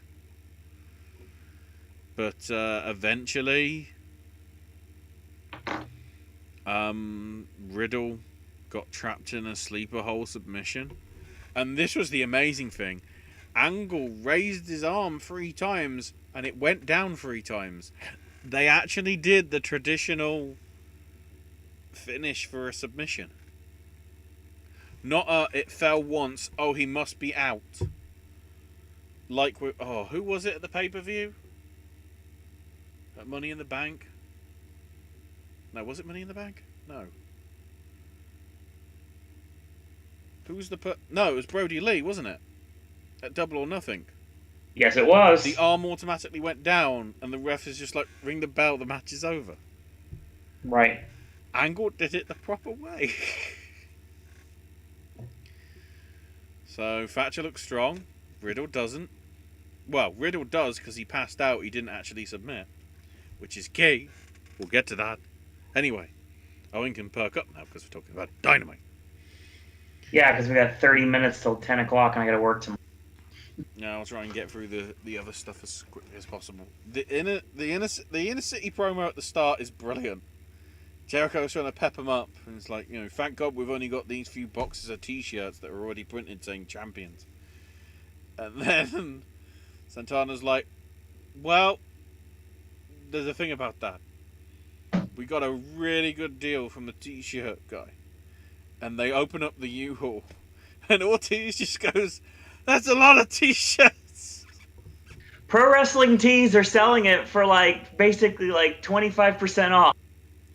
Less than $20 for these T-shirts. I honestly think you should get one of those T-shirts every time you make a Pro Wrestling Tees order. You never know. We'll find out in a couple weeks, I guess. Then the Elite and Matt backstage. Hangman goes off to drink. But Kenny goes with him, saying he'll have some milk. So we're following up from that spot from Double or Nothing.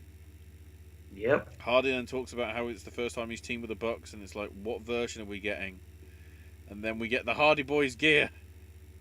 Team Extreme gear. And then he's like, no, that's like, you know what? I need something earlier than that. Yeah, like the I'm trying to remember what name he worked as when he jobbed to Razor Ramon. No. He was Surge from Omega. Yeah, but that was very akin to what he wore in that squash match against Razor, wasn't it? High Voltage. Yeah. I was like, let's go beat Spot Monkeys, and that's exactly what that match was. Considering it was Private Party and Joey Janela as their opponents. Very Spot Monkey style, but it was still a good opener. Oh, it was great. And the first time the Butcher and the Blade got involved because Joey ducked a super kick and they ate it. Mark Quinn ended up doing a dive to the outside, landed hard on his knee, so they basically sold like he was hurt so they could take him out of the match.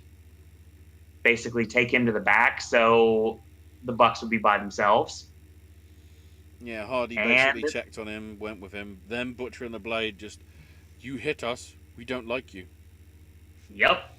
And it's like, okay, where's this going? And then I vaguely remember the tweet. I think it was Dax? No, it would have been Cash. It would have been Cash. Cash sent the tweet saying, hey, yo. And then people realised, wait, is that some reference because today's the anniversary of the Scott Hall NWO thing? And then people went, oh, shit. And then a black pickup pulled up. Ford F-150 shows up, and here's FTR. And here comes making FTR. Their official debut. stared down the Bucks, beat the Blade and the Butcher with the spike driver followed by the Shatter Machine. Yeah, that was the Spike Pile Driver looked a little rough with the Shatter Machine point. Stared off with the Bucks. Yep. Got back in the truck and left. Who said months ago that FTR would debut and save the Bucks for a reason? Doesn't matter if it lasts, it still happened. Can't remember what side I'm on. Hang on. Quick to YouTube so I can know what side I'm on. Exactly. And you guys and girls out there that have been watching this network know exactly what I'm talking about. The only problem is the new FTR shirt that exists on shopaew.com, I can't wear anywhere because it says F the rest.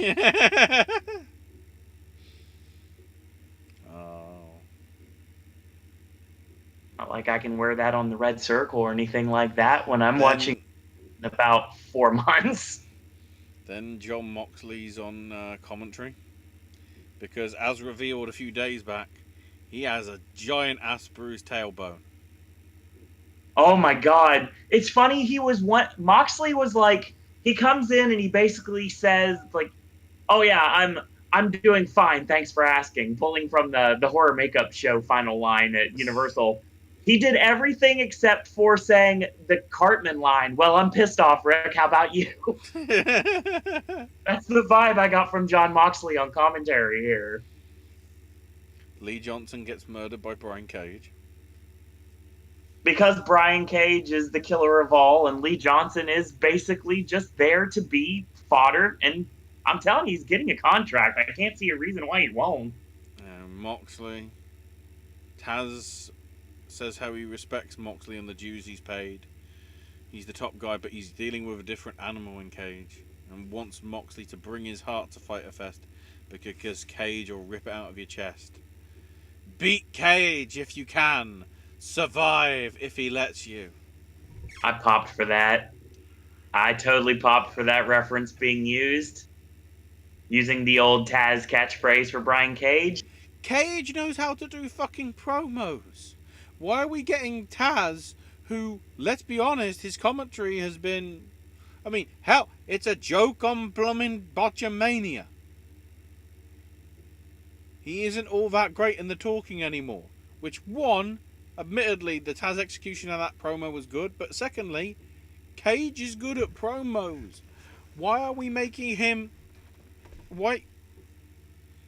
See, the thing about it is, and it was brought up this week, when it comes down to it, when you have a mouthpiece for someone that can talk, case in point, I managed a tag team that could talk. I managed a worker that could talk.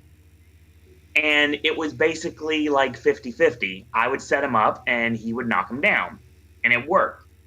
And that's what you need to do with this. Taz needs to talk you into the door, and Brian Cage needs to finish you off. Get you ready for that main event. For that Fyter Fest match against Moxley. Just like Lance Archer gets talked in by Jake Roberts, and then Lance Archer can talk, so he's going to be able to talk you into that match as well. Yeah, they're over-relying on the old timers to try and get the over-50s watching, I think. I think it works, though. I think it works greatly, because these are brilliant minds in the wrestling business that definitely anybody that works with them are going to benefit in the long run. See, for me, although I know Lance is a good promo, I believe him more as the menacing guy being managed by Jake. Oh, God, yes. Jake's definitely the mastermind. Than I do Cage being the mean, silent guy with Taz. See, the thing is we got to... basically, AEW is trying to condition the fans to believe that Brian Cage is a silent machine. Not everybody that's going to watch Dynamite watched anything Cage has done anywhere else. So they're getting a new presentation. They didn't see him get the fucking gauntlet. No, they didn't. He's a fucking superhero. and Anyway. he's a silent killer from Taz. And this is going to lead to that storyline with Darby Allin a while ago, because it just writes itself. Okay. I don't know about Sting now, but we'll get there eventually with something else. Then here comes Rebel, and here comes Britt Baker. Rule 3 of being role model is don't hurt the role model. But the whole attack on her last week was a conspiracy. Chris Statlander being an alien, it's a crock of shit. Conspiracy. I laughed at that. Hikaru Shida is a fake champion who carries a weapon. Conspiracy. Nyla Rose normally comes off the top rope perfectly. But you hurt me last week. Conspiracy. Aubrey Edwards. Every time that I've got injured, you've been refereeing. Conspiracy. No. You were there every time. And then the last time is like, she was somewhere. So, everybody's on notice. Be warned, I'm back at All Out. And then wheeled herself away because I guess Rebel left her. And the back of the wheelchair says role model, but spelled ROLL. So good. So good. Sadly, it was then followed up by the next shot being Alex Marvez. And I was like, well, speaking of not role models, why is he still employed? Why didn't he get furloughed by WWE? Please. But we also, this actually is going to set up something that's going to happen later down the line, and I'm totally down with this. We got cheerleaders, we got a drum line, we got presents. The pep rally's going to be awesome. And then Orange Cassidy randomly walked in. That's what I'm talking about. Hikaru Shida beat Christy James in a... I mean, like last week on Dark, the concept of a squash match, but it was an even squash match. Oh, yeah. Christy got to shine, even though Shida got the sort of win with the Falcon Arrow. She did the deal. Yes. She did the deal after a really awesome top rope sunset flip from James. All I care is about she did the deal. And mad props to AEW for partnering with HBO at this point, because they've been promoting HBO Max on their ring aprons, and they had a conversation about what's your favorite HBO series. Cody wants a Snyder Cut. Yeah, of course he does. He deserves it, too. Although I don't know who requested the David Ayer cut for Suicide Squad. Wouldn't mind. I don't know who requested that. So during commercial, we get Hangman Page and Kenny Omega and they're at their hotel, and they're talking, and they're on camera, but they're not mic'd, and you can't hear what they're saying. Thanks, fight. No. It's clear it was done on purpose. Yeah, I know.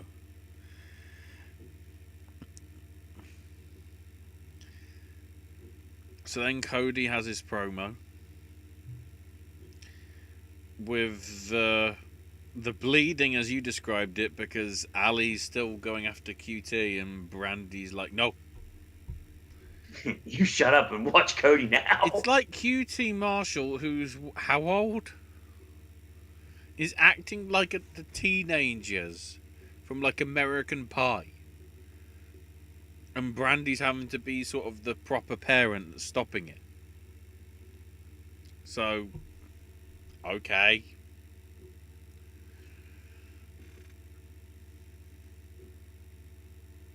So now it's time for Scorpio Sky and Frankie Kazarian versus Havoc and Sabian. With the winners getting a title shot next week. Which therefore means next week is not Fyter Fest.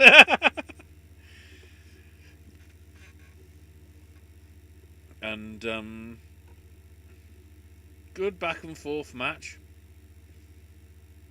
I'd say Havoc and Sabian, understandably getting the win because it They probably hit that should be leader's heels. finish again. My question is, do you have a Havoc and Sabian win? And then transition the belts to the best friends.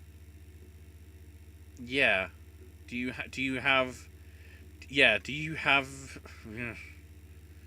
The Do you have only Havoc way and Sabian be the transitional champions? That's the. Ooh. the only way I would put Havoc and Sabian over at this point, honestly, is if this is this Omega Page split. In all honesty, though, you'd need to that as bigger scale show, and the only Yeah, one that we know I would of think that's so. coming up with that is the only one that we know that's coming up with that, as we know, is Fyter Fest. Maybe they're gonna do a Fight for the Fallen in July. I don't think so. No, I'm not saying. Well, it's gonna be like Impact's Rebellion and what Fyter Fest is.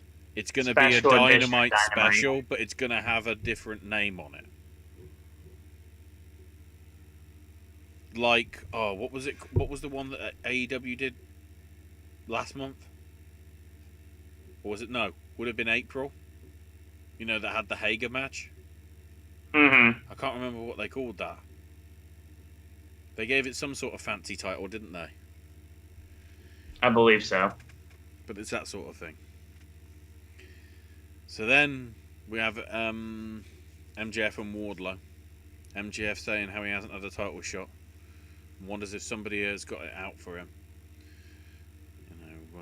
And then we get to the Battle Royal and says, when we're the last two, you know what to do, Wardlow.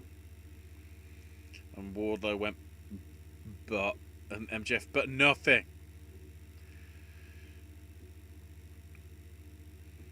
And MJF is, I'm just kidding, man. But Wardlow seems conflicted. It's begun. So the Battle Royal goes down. Orange Cassidy makes his entrance, but Santana Ortiz attack him with a mad ball. Get mad balled by. So in terms of elimination, so Luther was out first, thank God. Although that bump on the apron, what was up with that? Chokeslam bumped onto the ring apron and to the outside. Yeah, it just didn't look great. Then Sonny Kiss got thrown out, with MJF attacking him afterwards. Yep. Then Billy Gunn eliminated Colt Cabana, who then got handed a Dark Order flyer. Yeah, Colt Cabana's the really obvious choice to join the Dark Order.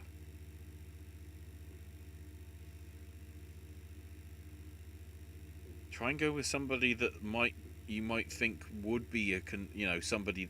When the whole Daniels thing happened, you sensed they could have done something. With Colt Cabana, it's like, no. Alan Angel's got a flyer too. You see, that makes more sense. Yes, it does. Then, during the commercials, Cutler and Avalon managed to eliminate themselves at the same time.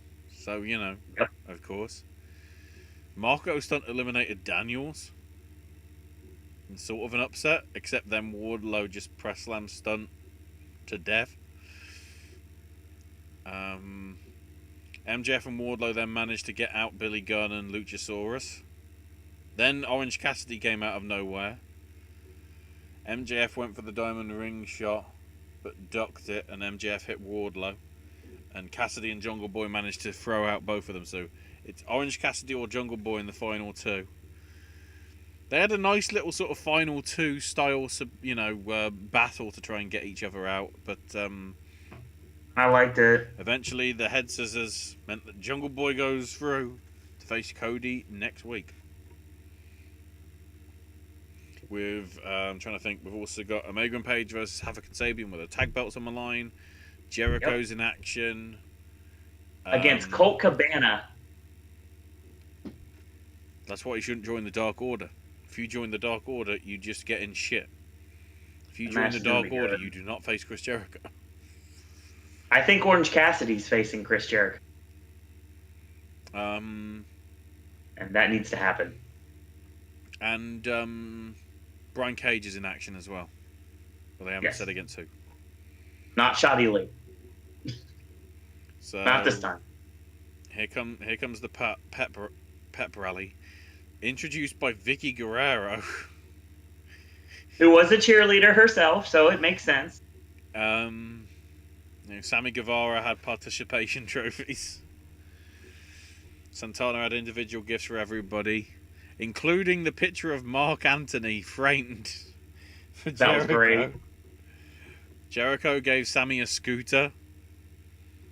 And Ortiz had a pair of earmuffs so he could hear again.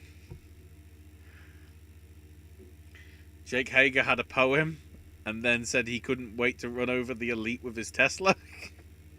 Oh my god, he freaking went into the Brian Mills speech from Taken at the end of it. And then this took a turn.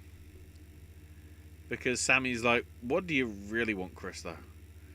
And Jericho's like, I want Mike Tyson's head on a platter. I haven't forgotten what you did to me on January 11th, 2010 on a Monday night. And I'm like, don't bring up the other company. Especially Jericho. in such a moment where I had to remember that actually happened. I remember Tyson and Austin. I don't remember Tyson and Jericho.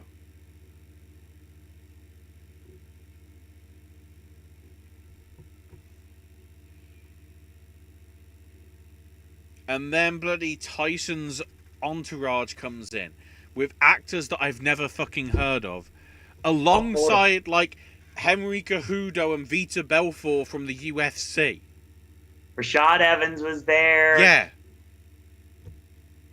The actor you've never heard of, I know you've seen. Why? Well, first off, his name is Mickey Gooch. I don't know still to this day why he had face paint on. That didn't help. Nope, it didn't. He looked like the I Like Turtles kid. The thing is, he is Rebel Wilson's ex. He was in How to Be Single. That never came out in cinemas of it. Or no, that's the other one that she did. What was the other one that was like on Netflix? I don't care. I do not like this woman at all. How to Be Single did come out here. I'm trying to think of the other one that got an American cinema release, but just got dumped everywhere else on Netflix, despite it arguably being her strongest one. Wasn't it the one where she was like, it was like I Feel Pretty, but she got knocked into a coma and everything became a stereotypical rom-com?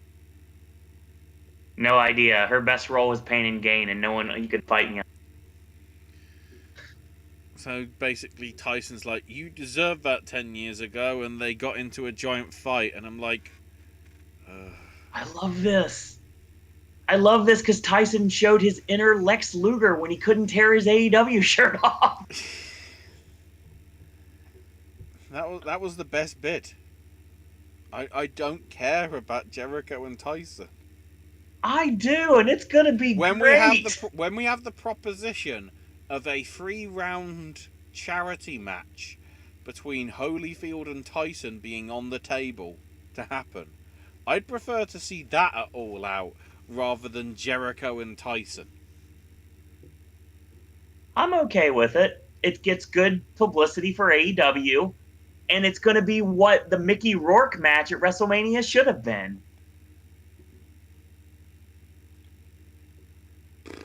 Because that was supposed to be a boxing match for starters too, but that didn't work out that way now, did it?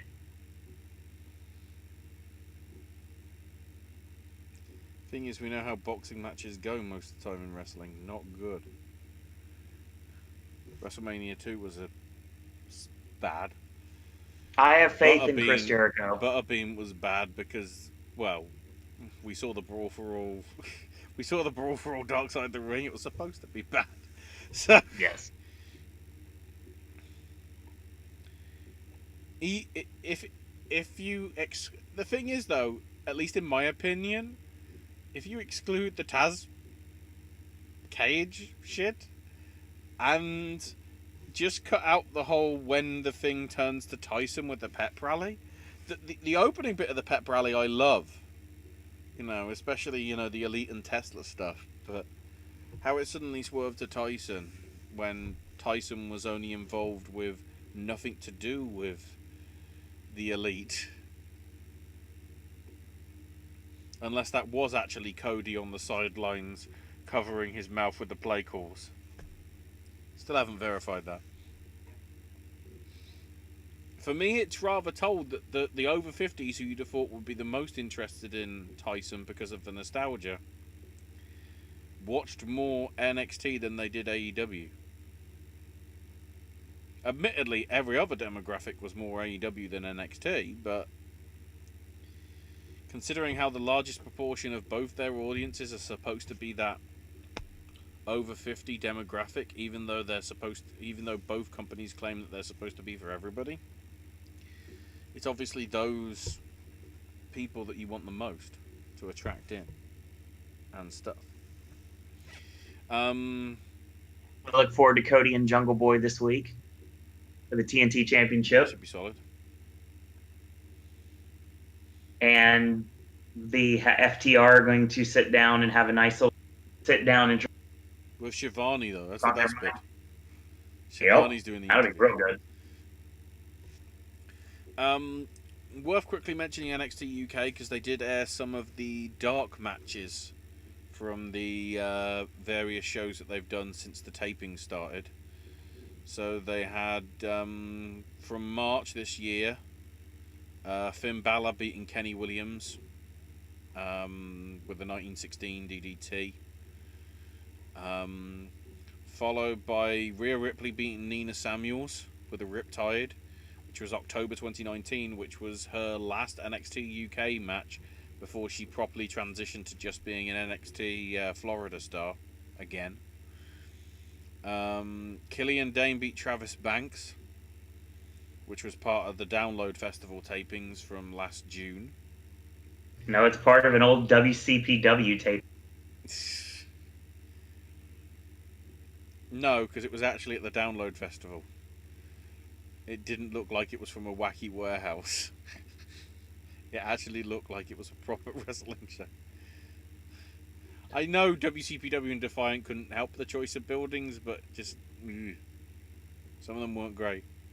And then Riddle and the Street Profits beat Joseph Connors and the Grizzled Young Vets, because yes, Joseph Connors does still work for them. Admittedly, the match was from July, but it's like, we've barely seen anything of Joseph of note on NXT UK in months. Next week they're doing a special look at Gallus, but I probably won't mention that because it was worth mentioning this week because they actually had matches that hadn't aired before because they were dark matches. But it's proof that they taped them. So they're no longer dark, so what does that mean? Are they semi-dark? So then Smackdown. We start outside the Performance Center. There seems to have been a hit and run on Elias. A witness saw a car crash and injure Elias. A person in black pants and a black shirt ran off. And they look inside the vehicle and there are rental stuff. There are rental things for Jeff Hardy.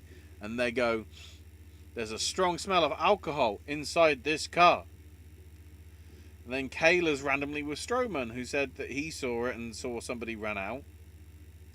So then the police are with Jamie Noble and Jason Jordan. He exists. Jeff Hardy's in a bush, or behind a hedge, but he's wearing black pants and a black shirt. And he smells like alcohol as well. Have you been drinking? And obviously he's out of it. So the police just handcuff him and take him away. This airing in the middle of arguably the real racial profiling that was going on in some incidents at various riots around that night and the previous night in US cities.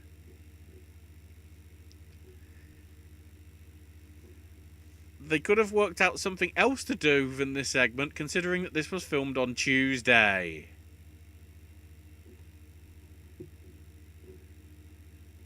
Oh.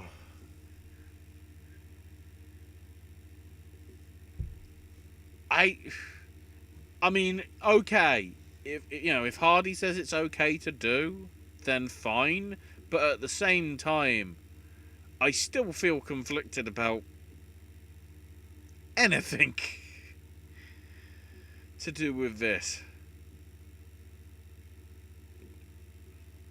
Especially at this time with incidents going on and everything that just make it look not that good. So because Elias is injured and Jeff Hardy's gone to jail, and then Sheamus is like...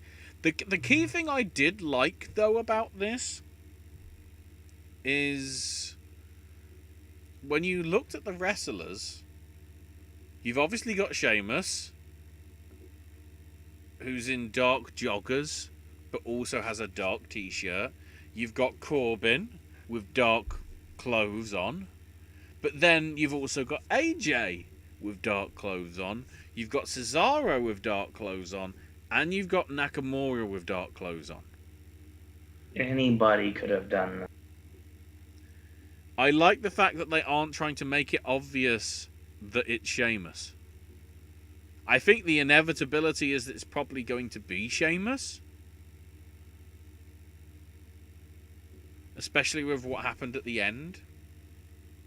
But then that could be the too easy bait and switch. Because, of course, it could be Corbin just wanting revenge on Elias, or it could be AJ because he wanted an easy way to the final by taking out Elias.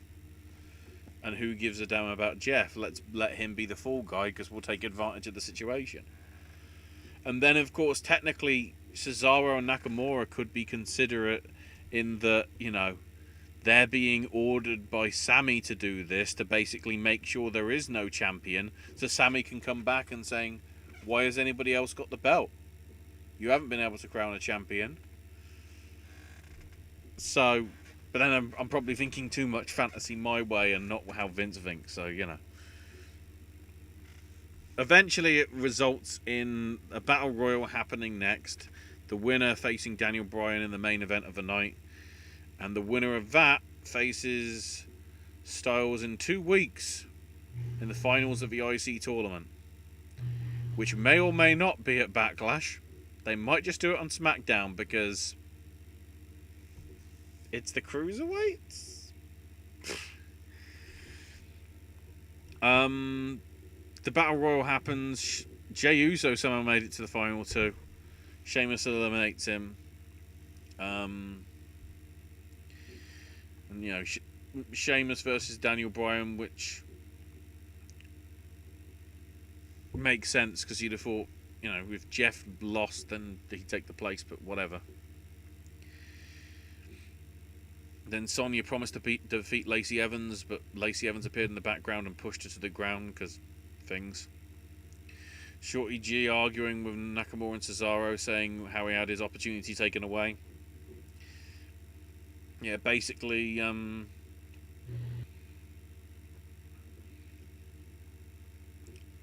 Shorty G managed to eliminate Cesaro and Nakamura, but then Nakamura tried to get in the ring, but the referee stopped him, so then Cesaro used the distraction to eliminate Shorty G, so Shorty G felt unhappy, so challenged Cesaro to a match.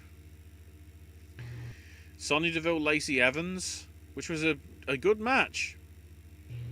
And then they got fighting on the outside at ringside, and both got counted out.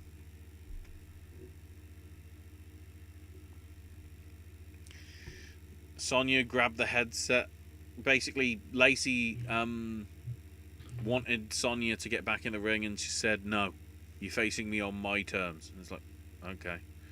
Then there's a Forgotten Sons promo saying, "We'll no longer turn the other cheek.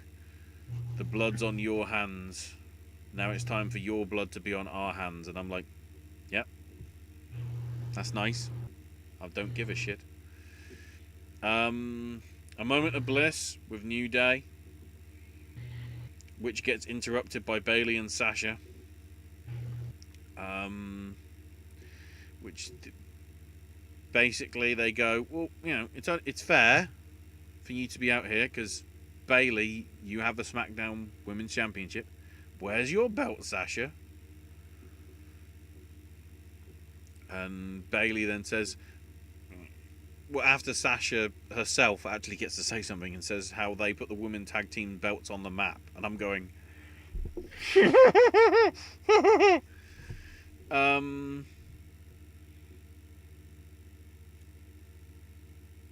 So Sasha wasn't ready to compete, so Bayley ran to the back to get her shoes. It was a good match. Bayley and Cross were going manic on commentary. Bayley threatened to hit Cole at one point, and Cross goes, "Cole's a nice man," and sort of tapped him on the head. And the great thing is, at this point when this happens, Corey Graves purposefully rolls back in his chair to make sure that he's behind Bayley's head so he can laugh his ass off. There was also another bit when, they were just going crazy at each other, where they were just openly laughing and corpsing, so I'm hoping that makes it in Botchamania. The one thing I would like to note, New Day had Shad armbands. Sasha Banks had a Hana Kimura armband. So nice to see, nods for that, certainly. But Sasha got the win with a springboard and a roll-up on Bliss. Well, into a sunset flip, actually. So, of course, I immediately said, oh, we're probably going to get a title match next week. Lo and behold, next week on SmackDown,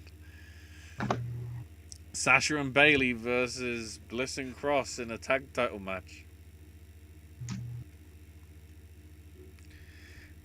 Shorty G beat Cesaro in a pretty good match. It started off not great, but really got interesting at the end.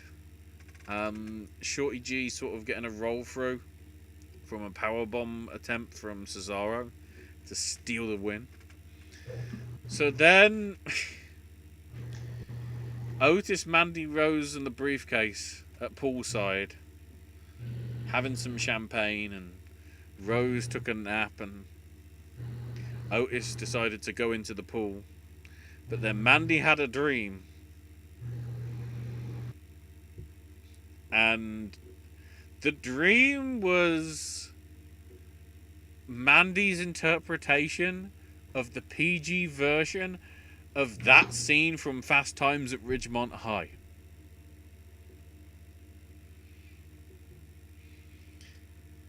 Basically Otis is in the pool, comes out from underneath. The great thing is, in the next shot, continuity error, he's come out from the pool, head submerged. Next shot, his beard is magically dry. And he does the whole, "You've always loved me, Mandy." And he gets out, gets the shirt, rips it open, sort of how Phoebe Cates did back then. And they snog. And then Otis actually does a cannonball in the pool, which of course splashes her with water. She is soaked. Otis swims over, saying, "Did I wake you?" We cut to Mandy. She is bone dry. How she didn't get wet at all. And then they had a pretty long snog scene. Maybe for about 5-10 seconds. I actually appreciate the Fast Times at Ridgemont High reference. I don't think many people will get that, but it was like genius. So we go from that to Kurt Angle because that makes sense. And he says how he's introducing the next face of SmackDown and had the honor of officiating his last match in NXT, and I'm going, wow, we're doing it this quick? And yeah, Matt Riddle is going to be part of SmackDown sooner rather than later.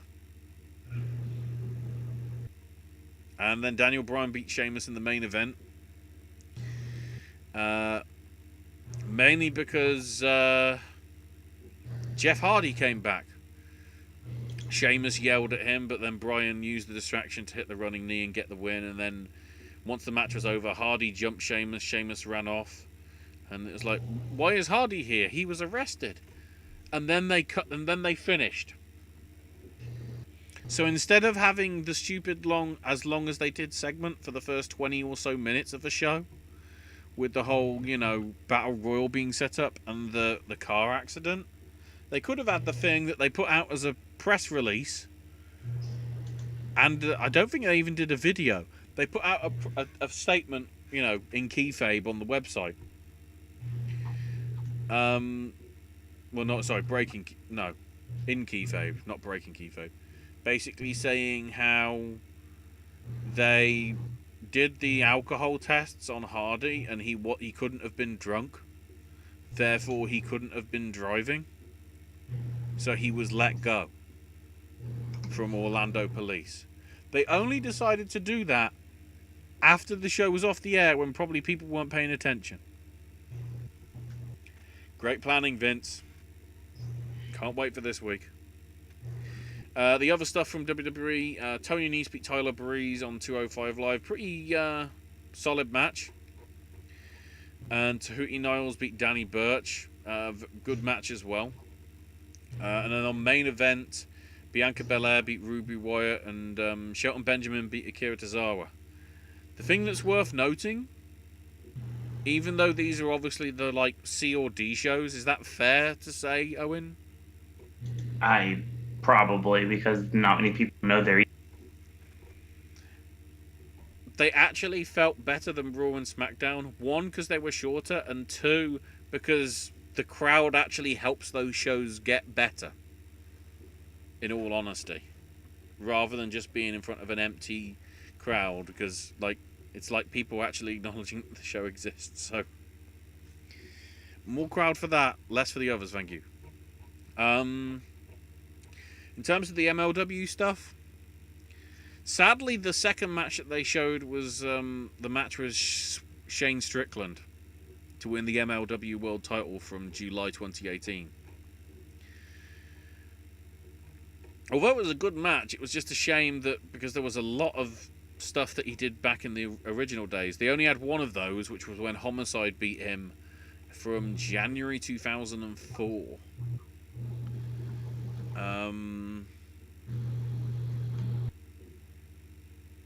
It was a nice sort of little bit. Jerry Lynn getting involved, Gary Hart getting involved, pretty good. And then, of course, we had, I think this is what they're describing as the Pulp Fusion.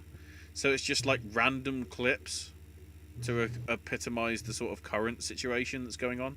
So Blue Meanie's outside the ECW arena. George and Oliver's drinking in the park. Gino Medina being asked about the status with Dynasty is saying no comment. Mance Warner's got some words for the Contra unit if they think they can tell him what to do. Richard Holiday wants to buy MLW and then sell it for a profit. Savio Vega's going to remove Holiday's mustache with a sidekick. Tom Lawler and Dominic Guarini are talking online dating profiles. Conan calls out Joseph Samuel for ruining the end of the MLW AAA Super Series because of the Contra hacking and whatever. Myron Reed explained what injustice meant to him. The Von Erichs talked about what the true meaning of being champions is, and Hammerstone wants to win the world title. And then it finishes off with LA Park once again, challenging Contra to any match they want. Except he was attacked by somebody off camera who we don't see. And then Contra hacks in again. And Joseph Samuel gave a warning saying that the infidels are rising. Which again, in the context of everything that's happened over the last 72 hours, might be something that might have to get awkwardly squashed. The positive thing is, I'm pretty sure the next MLW anthology is going to have to show stuff exclusively from the old MLW materials, because it's focusing on Satoshi Kojima, who I don't believe has had any matches in the new era. I don't think so. So, you know, I like to see some of the old stuff, because I thought that's why the backlog is there. So quickly going through the news, Gulak is officially under contract again,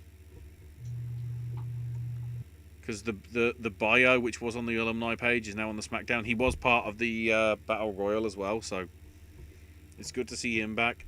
It was also nice to see him and Icarus and Drew Cordero on a stream last night on Twitch, raising funds for something to do with the aftermath of the George Ford stuff and the protests and everything. Which is a nice little thing that I guess he can do. Then again, if I'm seeing Xavier Woods on New Legacy Inc., you know, I guess anything's possible. In a filing last week, in the bankruptcy court, Vince McMahon said he will not be a bidder to try and reclaim his football property. Because basically the reports were that he was going to try and buy it. But apparently he called any notion that he would do so, quote, inflammatory rhetoric and unsubstantiated accusations. McMahon claimed that he put $200 million into the league relaunch, one that called it a season after 5 games because of the pandemic. 20 bidders have submitted NDA agreements, with another 6 plan to complete the process, including interest in the assets and a desire to relaunch next year. So Vince just gave up on it, but people actually don't.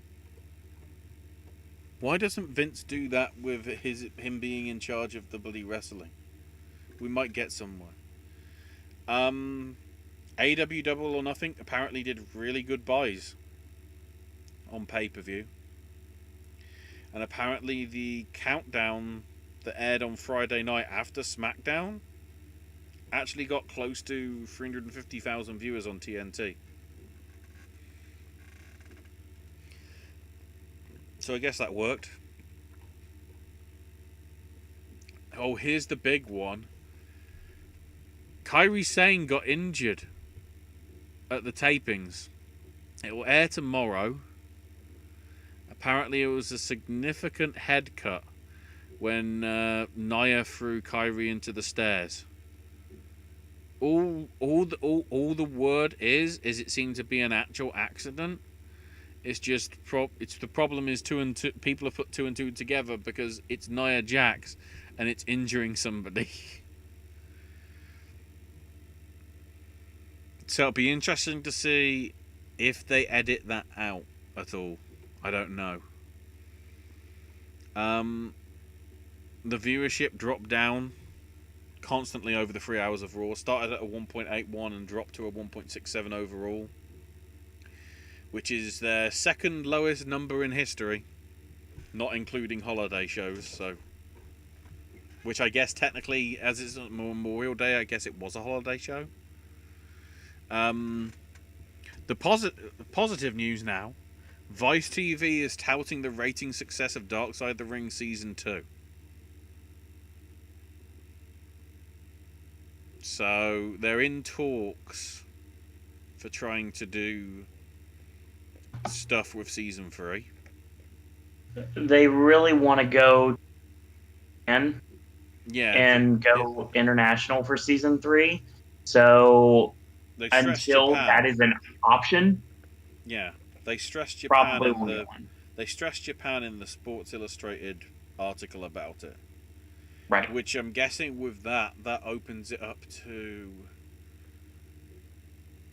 possibly like the All Japan stuff with Funk and Foley and the exploding, rings and all that. Wouldn't be shocking. Did the King of the Deathmatch tournament as it is. Or possibly, well, I know it's Dark Side of the Ring, so it's more wrestling, but maybe Pride? Or I think they're going to stick with wrestling. Well, Pride and its Yakuza connections will be an interesting thing. But then at the same time, if you want to reflect MMA, what about Inoki's obsession with it in the last few runs of, his reign before he left? Remember when we had Kurt Angle versus Brock Lesnar? Yep. That's something, possibly. AEW and NXT ratings both went up dramatically this week. Mainly because, obviously, 2 weeks ago they were up against UFC. The week before this, they were up against the NASCAR stuff. So, yeah, ratings for Dynamite was 827,000 viewers. And NXT was up to 731. AEW winning every demo except for the people over 50. Doubling NXT in the 18 to 34 demo and tripling WWE in terms of females 12 to 34. Interestingly. All Japan's Champion Carnival they're planning on rescheduling the tournament, which was supposed to be like April through May. They're planning to run it at some point in September now, because Japan's starting to open up. The Tokyo Yoshi Show, the one little touch from it, they were doing. It was a pay-per-view, but there was sort of a way that you could, on the service that we're using, which was like Go Record or something like that. There's like a cheer style system like you have on Twitch and whatever for like donations and whatever. And they got like in total 150,000 cheers. All I remember from the DDT English update at the start was the first 10,000 cheers or whatever that they got, the yays, would get the crew bananas to be able to eat, as a reward, because obviously they've lost a lot of, at least 2-3 months worth of revenue from not being able to wrestle and whatever. They have had to cancel a few shows. Basically the King of DDT final show for the end of June and a few of the shows in July. However, DDT, as well as other promotions, can now run shows in front of audiences again because the state of emergency got lifted over there this week. So they have to put safety precautions in, such as limiting number of seats at venues. So depending on what it is, it's either 100 fans or 50% capacity, depending on the size of the venue. Fans going to shows will all have to wear masks, get the temperatures checked, and have their hands disinfected as they enter. And they'll also be in venues that have a lot of open air and ventilation. So the Shinkiba First Ring, the Shinjuku Face, the Itabashi Grain Hall, and the Surumi Vegetable Market are going to be places where they can have stuff. So, including the Wrestle Peter Pan, which is DDT's WrestleMania, which appropriately, Owen, is going to be across 2 nights on Saturday and Sunday. I wonder where they got that idea from. And it's at the DDTV studio where they've been doing some TV tapings for a few weeks and whatever. The big match, at least for me on night 1, even though it probably isn't, Super Sasadango Machine takes on Pokotan, the bear mascot thing that they have, not the panda bear, the bear mascot thing, like with the head. Then there's a singles match between wrestlers who want to participate in DDT regularly. So that's happening. The Universal title is on the line in a hardcore 3-way for this Friday into Saturday. Sasaki defending against Kodaka and Katsumata. There's also a DDT versus Congo all-out battle. which is interesting because the Congo team is basically saying that, you know, Takagi needs to leave Noah alone, which is awkward because Takagi is Noah's president, so he can't really do that. So he's teaming up with Higuchi and Matsunaga, even though he's Noah as part of the thing. The main event itself, though, oh my god! Why didn't I see this? This is the Boneyard match, Owen. In a Tokyo 2020 to mark the Olympics, or what it would have been, in a last man standing match, Konosuke Takeshita is taking on the myth, the legend, Yoshihiko. Oh shit! Take that, Boneyard. And then day 2, Yuka Sakazaki is going to be wrestling along with Miyu Yamashita and Shoko Nakajima against Riki Tatsumi, Nodoka Tenma, and Naoki Aino in a Tokyo Yoshi sort of 6-woman showcase match. Chris Brooks teaming with Maki Ito against Saki Akai and Yukio Sakaguchi. Then the DDT Extreme title being defended in the Celebration Release Restriction rules, with Aoki the champion defending against Yuka Naya. Danshuko Dieno facing Makoto Oishi. So somebody different for a change for the Iron Man Heavy Metal weight title. Harashima and Marufuji team up to take on Mao and Asuka. Not that one, the other Asuka. And then the co-main, I guess, which is part of the Damn Hearts stable. Yuki Ueno and Yomi Yoshimura take on T-Hawk and El Lindaman for, I believe, the vacant tag titles. And then the openweight title, Masato Tanaka takes on Tetsuya Endo, who's part of the Damn Hearts as well. So interesting stuff going down in Japan for you to catch if you're bored by UFC or Smackdown. I think. I'm not entirely sure of the time, so I'd have to check on that. Bray Wyatt and JoJo have got their second child. Congrats to them. I still don't know why they named the first kid Nash 6, other than somebody is too much of an NWO mark. So the fact that the next kid is named Hyrie Von Rotunda sounds a bit more sensible. But congrats to them. Nigel McGuinness got furloughed by WWE.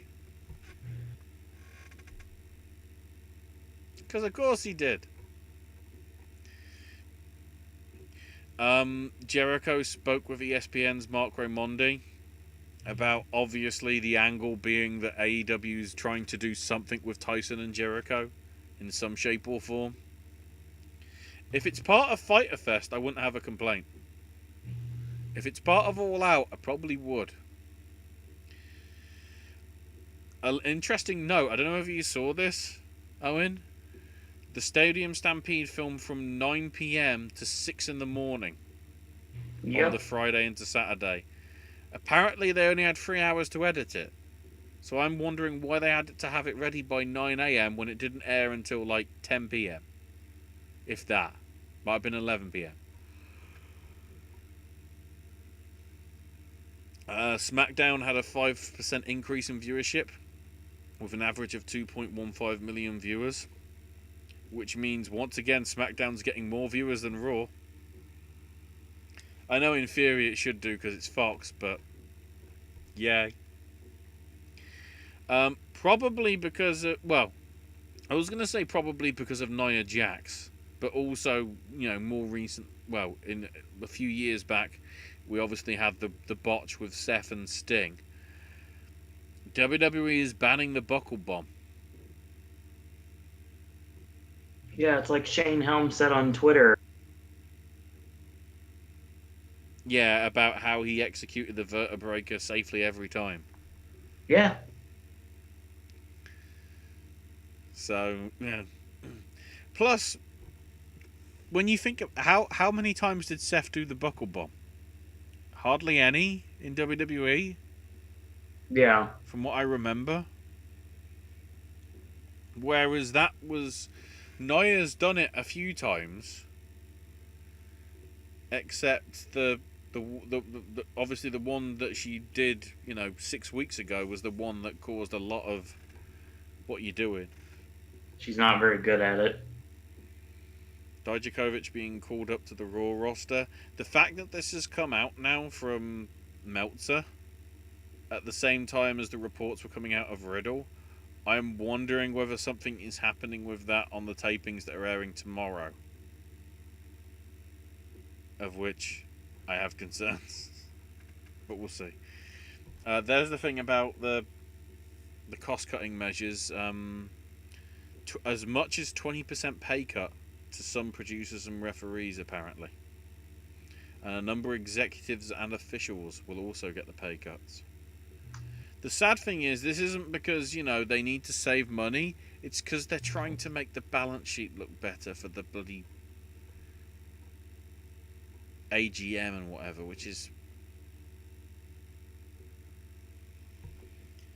Anyway, on lighter notes, as you teased to earlier, GCW, the World on GCW Part 2 in Indianapolis, with tickets going on sale this week for June the 20th. Yep. In terms of the protocols, they gave some notice about that.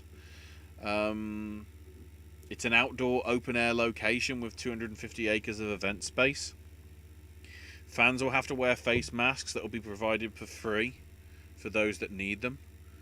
They'll also ask fans to respect basically follow social distancing.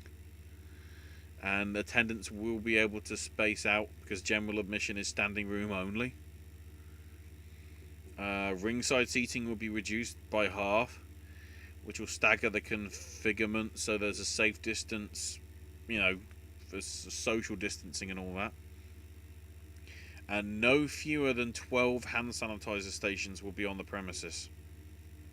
I'll tell you right now, when For Whom the Bell Tolls hit, that place is going to explode. And I don't mean the venue.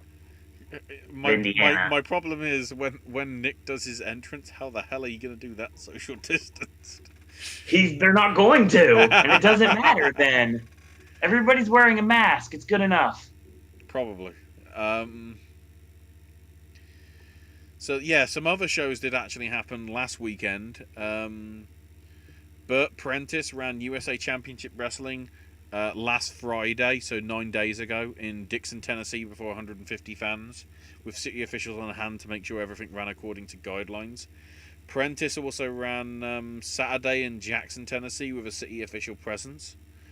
Greg Anthony's Pro Wrestling Mid-South ran Saturday night in Dyersburg, Tennessee, before 100 fans. That got shut down at intermission when local police came, allegedly after being tipped off by a rival promotion complaining about them running a show with crowds. Despite the fact that there is a new order allowing non-contact sporting events and activities,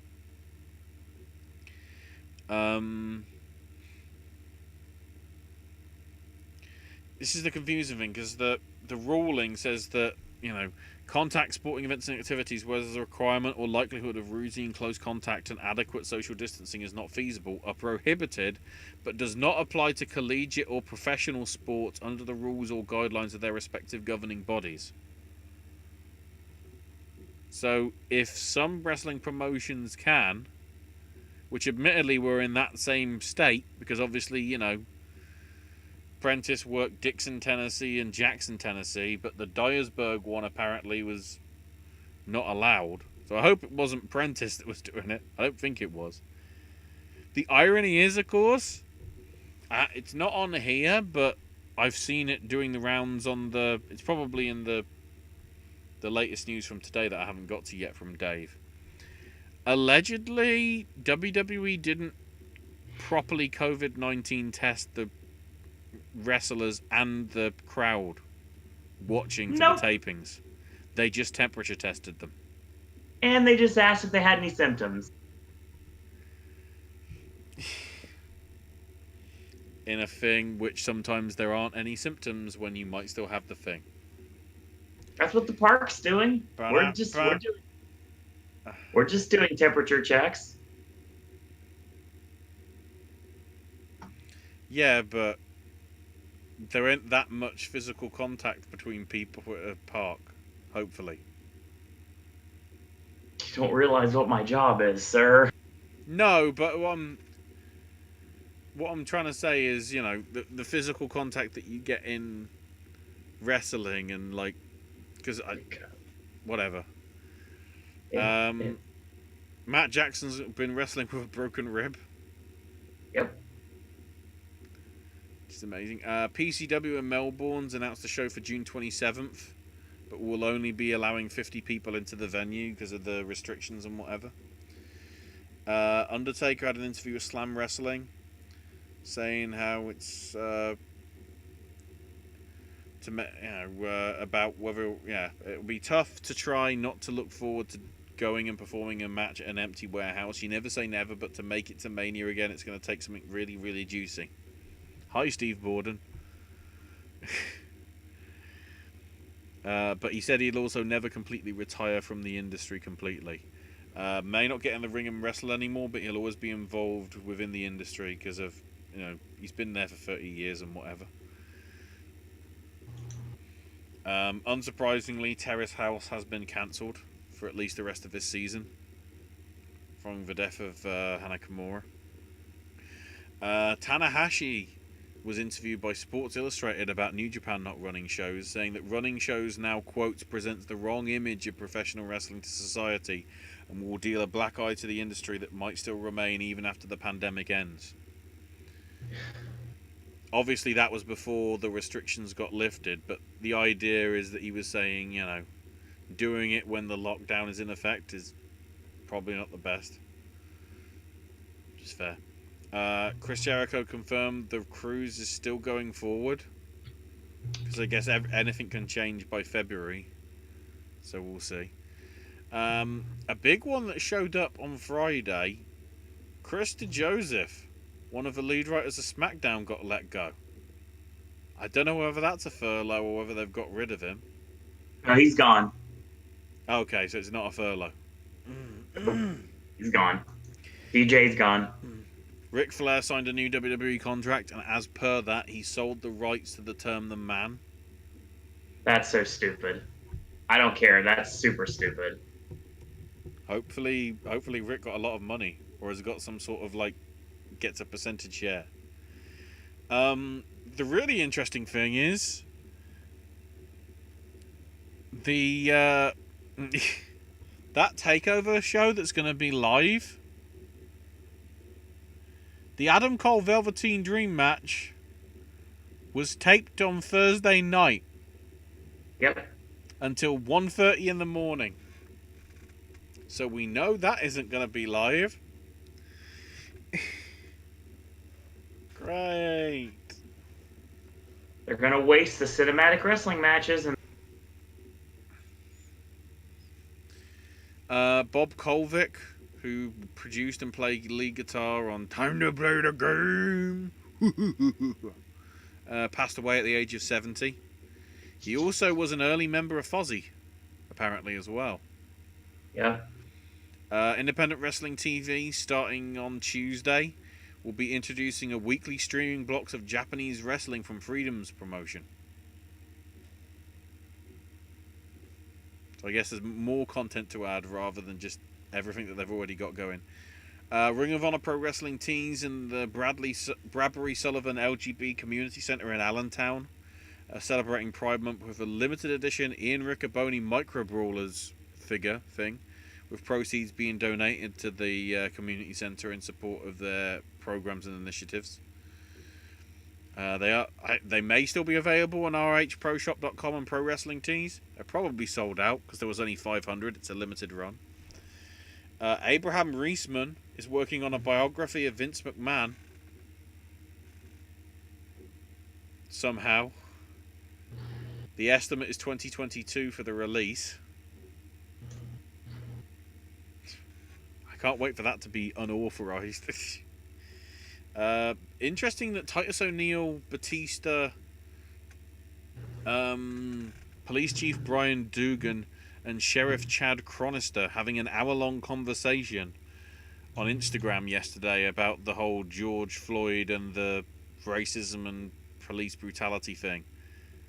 If you actually look at it, it's like Titus O'Neil Titus O'Neil does everything. He's so brilliant. He's so brilliant. Bianca Belair and Montez Ford have started a website called The Culture Connection. Again, in relation to the whole George Floyd situation and everything. Mustafa Ali did a very interesting write-up saying, quote, "I'm a former police officer. I joined the force because I believe the only real way to bring change to policing is from within. I remember being told empathy will get you killed. No, lack of empathy allows you to kill. We have to change policing from within, and like I said, there's always going to be comment about you were part of the problem. No, I saw the problem and did something to combat it countless times. I showed up and put a stop to a sort of harassment or excessive force. You can't change anything sitting behind the screen. The point of all this is simple. Society, and specifically our African American brothers and sisters, have a justifiable distrust for the police, and it's the responsibility of the police to fix that issue, but they won't. Thus, it's on us as a society to force the change from within." So, you know, Ali clearly feels passionately about it. I won't go through the UFC news just yet because I need to see what Dave's talked about.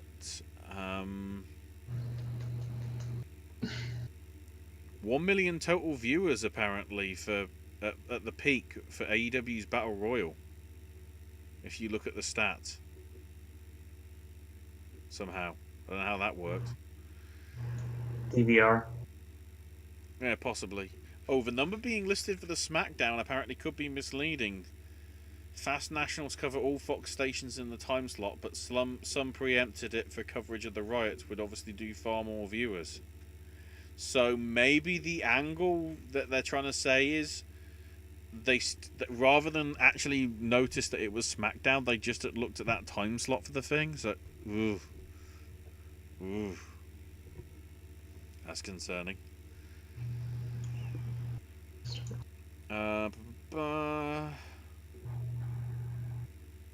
Oh, wow. A match with Clutch Adams was removed from AEW Dark by Cody after somebody looked at Clutch's social media and found that 7 years ago when he was 19, he wrote some stupid homophobic remarks about Tony Romo and the Dallas Cowboys. Yeah, he lost his opportunity. Yeah. He apologized, but it's too little too late. Yeah. And Canadian Wrestling Elite also had a show on Saturday. 1,800 fans watching online. It was a tag team tournament that was won by Rob Stardom and Bobby Collins. They're going to be doing a show in front of a live crowd on June the 12th at CWE in Canada. So briefly, in terms of the UFC stuff, if I can scroll down to that on my document. So Dana's did an interview talking about the whole gossip about John Jones and Francis Ngannou and all that, which is his own thing. In terms of some other details, I can see if I can find. Dana said he got Tyson a TV show to keep him away from returning to boxing, but he's a grown man, and if he wants to fight again, he'll find a way to be there even if no fans are allowed. Tyson has something lined up and in something big. My thing, Owen's probably thinking it's the Jericho thing. I'm wondering whether it's what we previously mentioned and it is the Holyfield match for charity. Dana will stay at Fight Island for a month when it gets up and running. He wasn't asked whether it's going to be Abu Dhabi at the Yas Island, because that is technically an island, so yeah. After the next two shows in Vegas, so the one that happened this weekend and next week's pay-per-view in Vegas, UFC will be back on track with their schedule. running Saturdays unless ESPN wanted more shows. Ultimate Fighter will be on Fight Pass later this year with some changes, but it'll be the same style of show. Tuesday Night Contender Series will also be coming back later this year and trying to combat the issue of regional MMA being on hold for the time being. He also gave, without giving time frames, he gave details of a few matches that are in the works of ones that they wanted to do, including Miocic versus Cormier 3 and Valentina Shevchenko versus Joanne Calderwood, which was due to happen but got called off because of the pandemic and everything. But yeah, Vegas approved it as to going on. UFC officially stripped Henry Cejudo of the bantamweight title. He posted afterwards saying thank you for the experiences.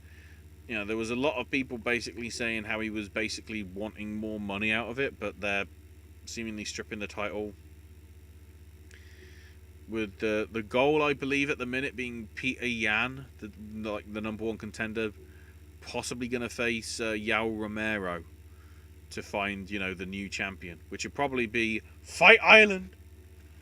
You always have to say it like that. UFC's has filed 4 trademarks for UFC. Did you see this, Owen? I guess not. So replace the word replace the letter C with the actual, you know, Ocean Sea, Owen, and that's the trademark.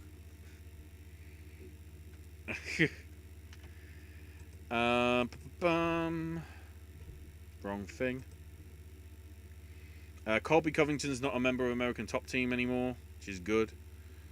Helwani said for the UFC events this week, just gone and coming up, they're getting throat swab tests instead of a nasal test, so I guess, you know, proper, more accurate stuff.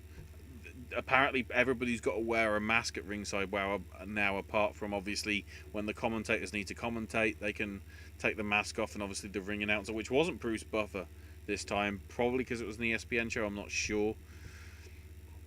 The show itself this weekend was pretty good. Gilbert Burns getting a comfortable unanimous decision on Tyron Woodley, knocked him down in the first, which probably gave him the 10-8, which led to the 50-45, 50-44, 50-44 scorecard.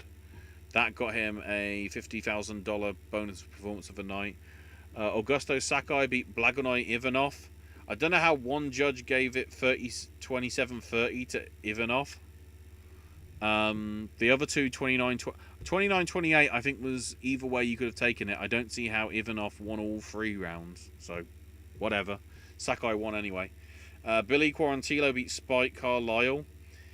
In a weird bout, Carlisle easily won the first, and then with about 10 seconds to go, he got up and walked away as if he was going to his corner, which just gave Quarantillo the easy shot to just hit him back in the head. And he sort of never was the same after that. Quarantillo controlled the second and the third rounds and got 29-28 across all the scores. Roosevelt Roberts beat Brock Weaver with a rear naked choke submission midway through the second. But looked strongest out of the two of them throughout the fight. And then Mackenzie Dern beat Hannah Siffers with a knee bar submission midway through the first round. Very impressive. That performance as well got a $50,000 bonus for Mackenzie Dern. Notable things on the prelims: Caitlin Chukagan comfortably beat Antonia Shevchenko 30-25 across all the judges, so 2 10-8s in that one, which is pretty deep. And then the other one to mention, Brandon Royval beating Tim Elliott with a second round arm triangle choke submission, getting the fight of the night, so both getting $50,000 each. Daniel Gonzalez beat Gabriel Green, which isn't too much of a surprise because Gabriel Green was a last minute replacement for the injured Kevin Holland.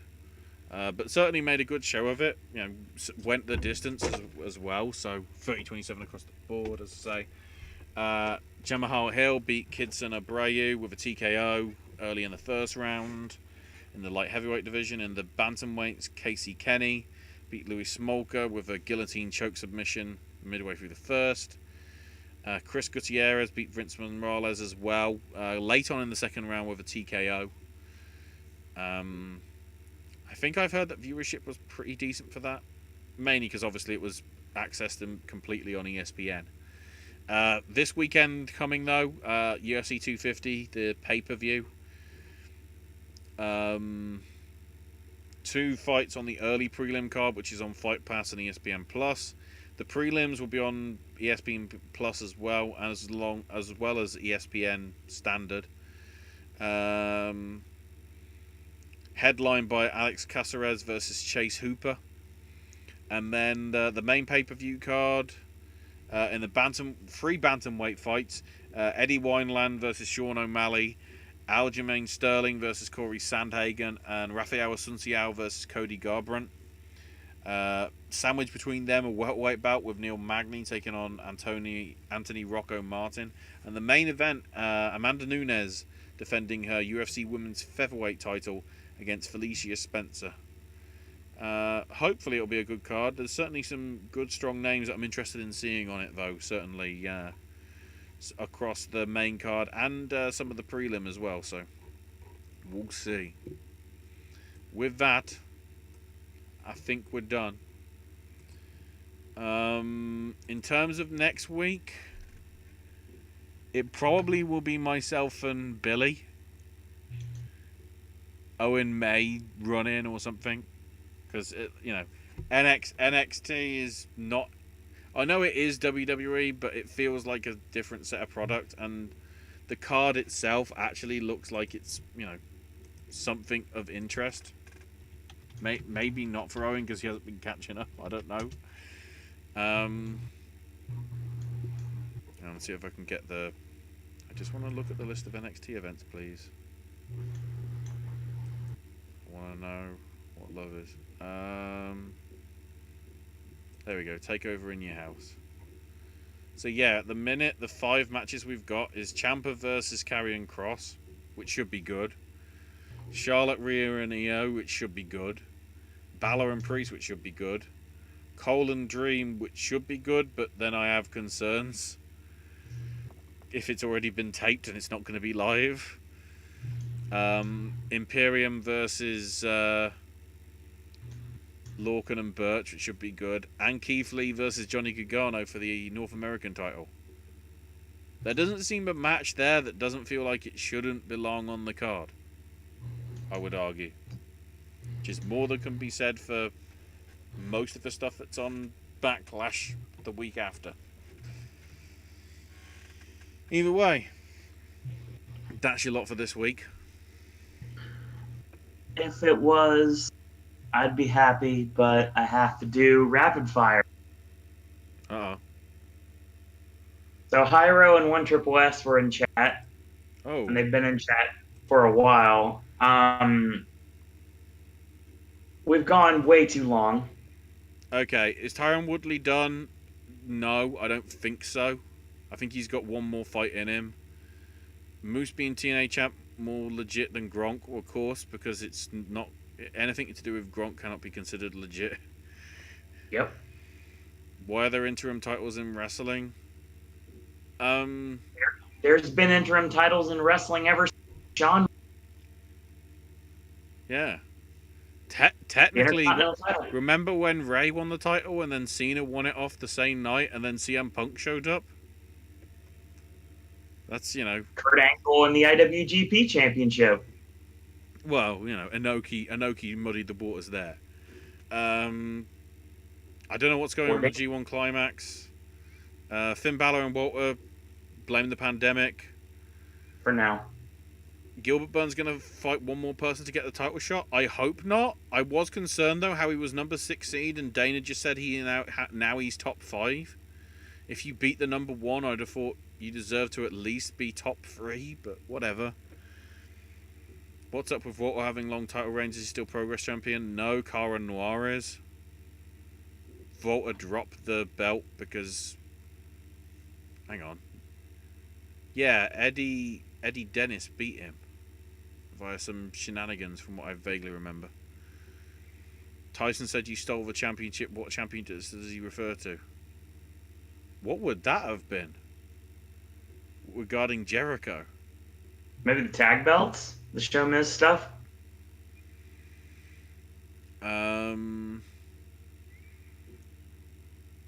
If Nakamura returned to New Japan, how would you introduce him? Feud with Naito?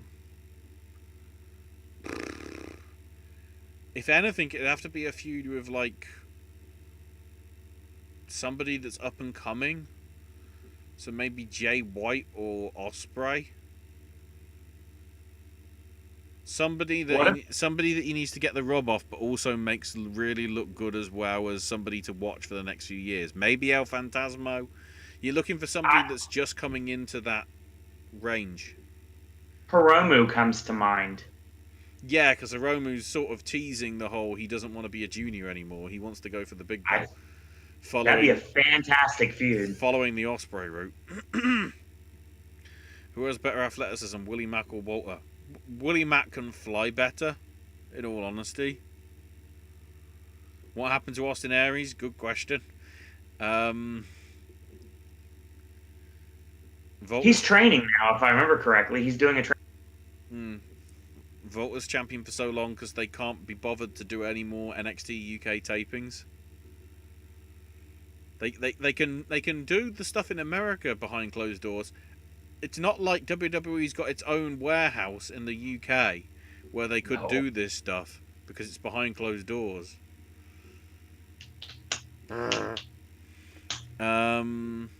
Yeah, John Jones vacating his title because they wouldn't give him a lot of money to fight Francis. Jones is all about the money. I think 30 million's too much, but, you know, I still think that deal isn't... Something will happen. When is Matt Hardy going to lose the Omega Championship? Who knows? Does Gaethje have a better chance to fight Dustin? Maybe. The mysterious hacker for Smackdown? Nia Jax? AJ versus Tyson Fury?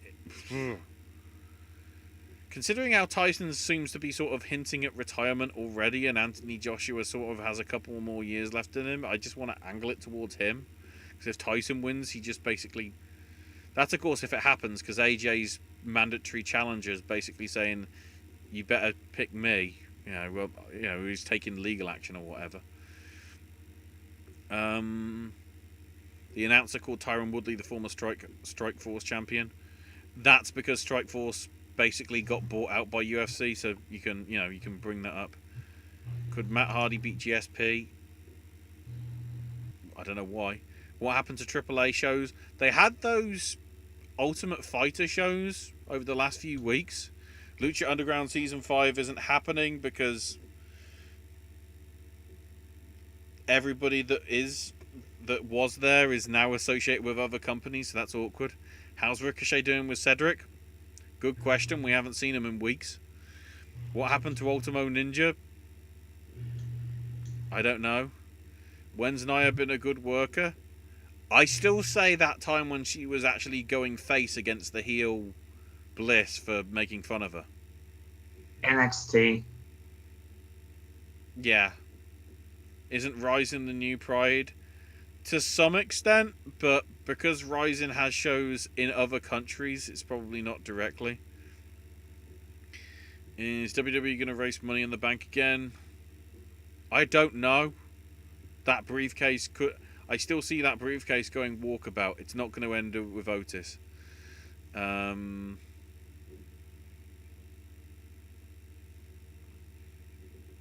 Keep in mind as well, because you're saying about why Yan is number 3 and shouldn't get the the match and whatever. The UFC rankings never always are just the number 1 and number 2. They go for what they think is going to be the better match on paper. If it's a bigger name that's going to draw more money for more pay-per-view buys, they're going to go for that, even if they are sort of further down the list. You know, the fact that Woodley was considered a number 1 contender, even though he's been out injured for the past like 14 or 15 months, seems a little unfair. I'd say he should still be top 5 because of his status and everything, but not like a locked, protected number 1 figure, because it clearly didn't show last night. Rapid fire. We managed to do it. Scrape through them. Yep. Sorry, I didn't respond to live chat because one, I haven't got it running at the same time, and two, obviously, you know, for the last few weeks we haven't had too much activity in the chat, so it's good to see you in there, One Triple S and Hyro. Yes, definitely. Good to see you there. Hang on. And like, you know who wasn't there though? Dennis, you're not booked. I keep shoving that right at the end because I run out of other places to do it. Hopefully something happens next week where I can perhaps it'll be like look who's in the crowd watching it, like how they normally do with takeovers. It's Dennis stuff. Hopefully Billy isn't seeing this, otherwise that makes it awkward. Anyway, so yeah,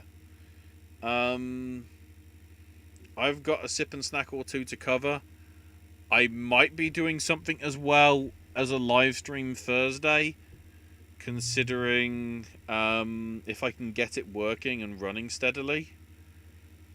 Or I might do a video afterwards reacting, running through it. The PlayStation 5 reveal is happening on Thursday at 1 p.m. Pacific, 4 p.m. Eastern. So I want to do obviously something with that because that's a big thing. Because Sony have been very quiet about that, so I expect to see that later this week. And then of course, I may do a solo show Saturday to cover the roundup of like what we've done here. So if Hyro and One Triple S you want to come in, feel free. And I'll be paying, I'll be paying attention to that. But if you've got any stuff there, I'll certainly try and have a look at that sort of thing while it's all going on. And then Sunday will be reactions to Takeover in Your House. Maybe with Owen, probably with Billy, definitely with me. And then in terms of other content, go ahead, Owen. Yeah, so AJ's got the... We've been trying to get a review video, not really panned out, so it may be put on the back burner. Got a lot of cool stuff coming with AJ. I've got Sip and Snacks coming. I just put out 2 recently. I got one more I filmed already, but it's not out yet. Excuse me.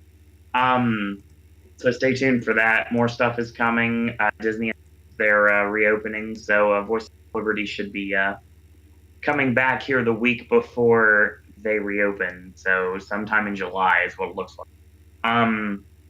That's gonna be your show. Thank you, Hyro and One Triple S, for joining us tonight. Thank you, everyone, for joining us, whether live or archive. You can follow me on Twitter if you'd like, at Sir Owen Disney. Follow Ashley at Ash is my name UK. And in a world where there are a billion wrestling podcasts, we're very pleased that today you've once more chosen a Popcast. Thank everyone for watching. Thanks everyone for listening. Just be kind to one another and realize that you never know what someone's going through. Honestly, just be a little bit nicer every once in a while. It would make the world a better place. Until tomorrow, boys and girls. That's all we got to say about that. Everyone is different. Everyone is good. That's Tokyo Cyber Squad. Yes, sir.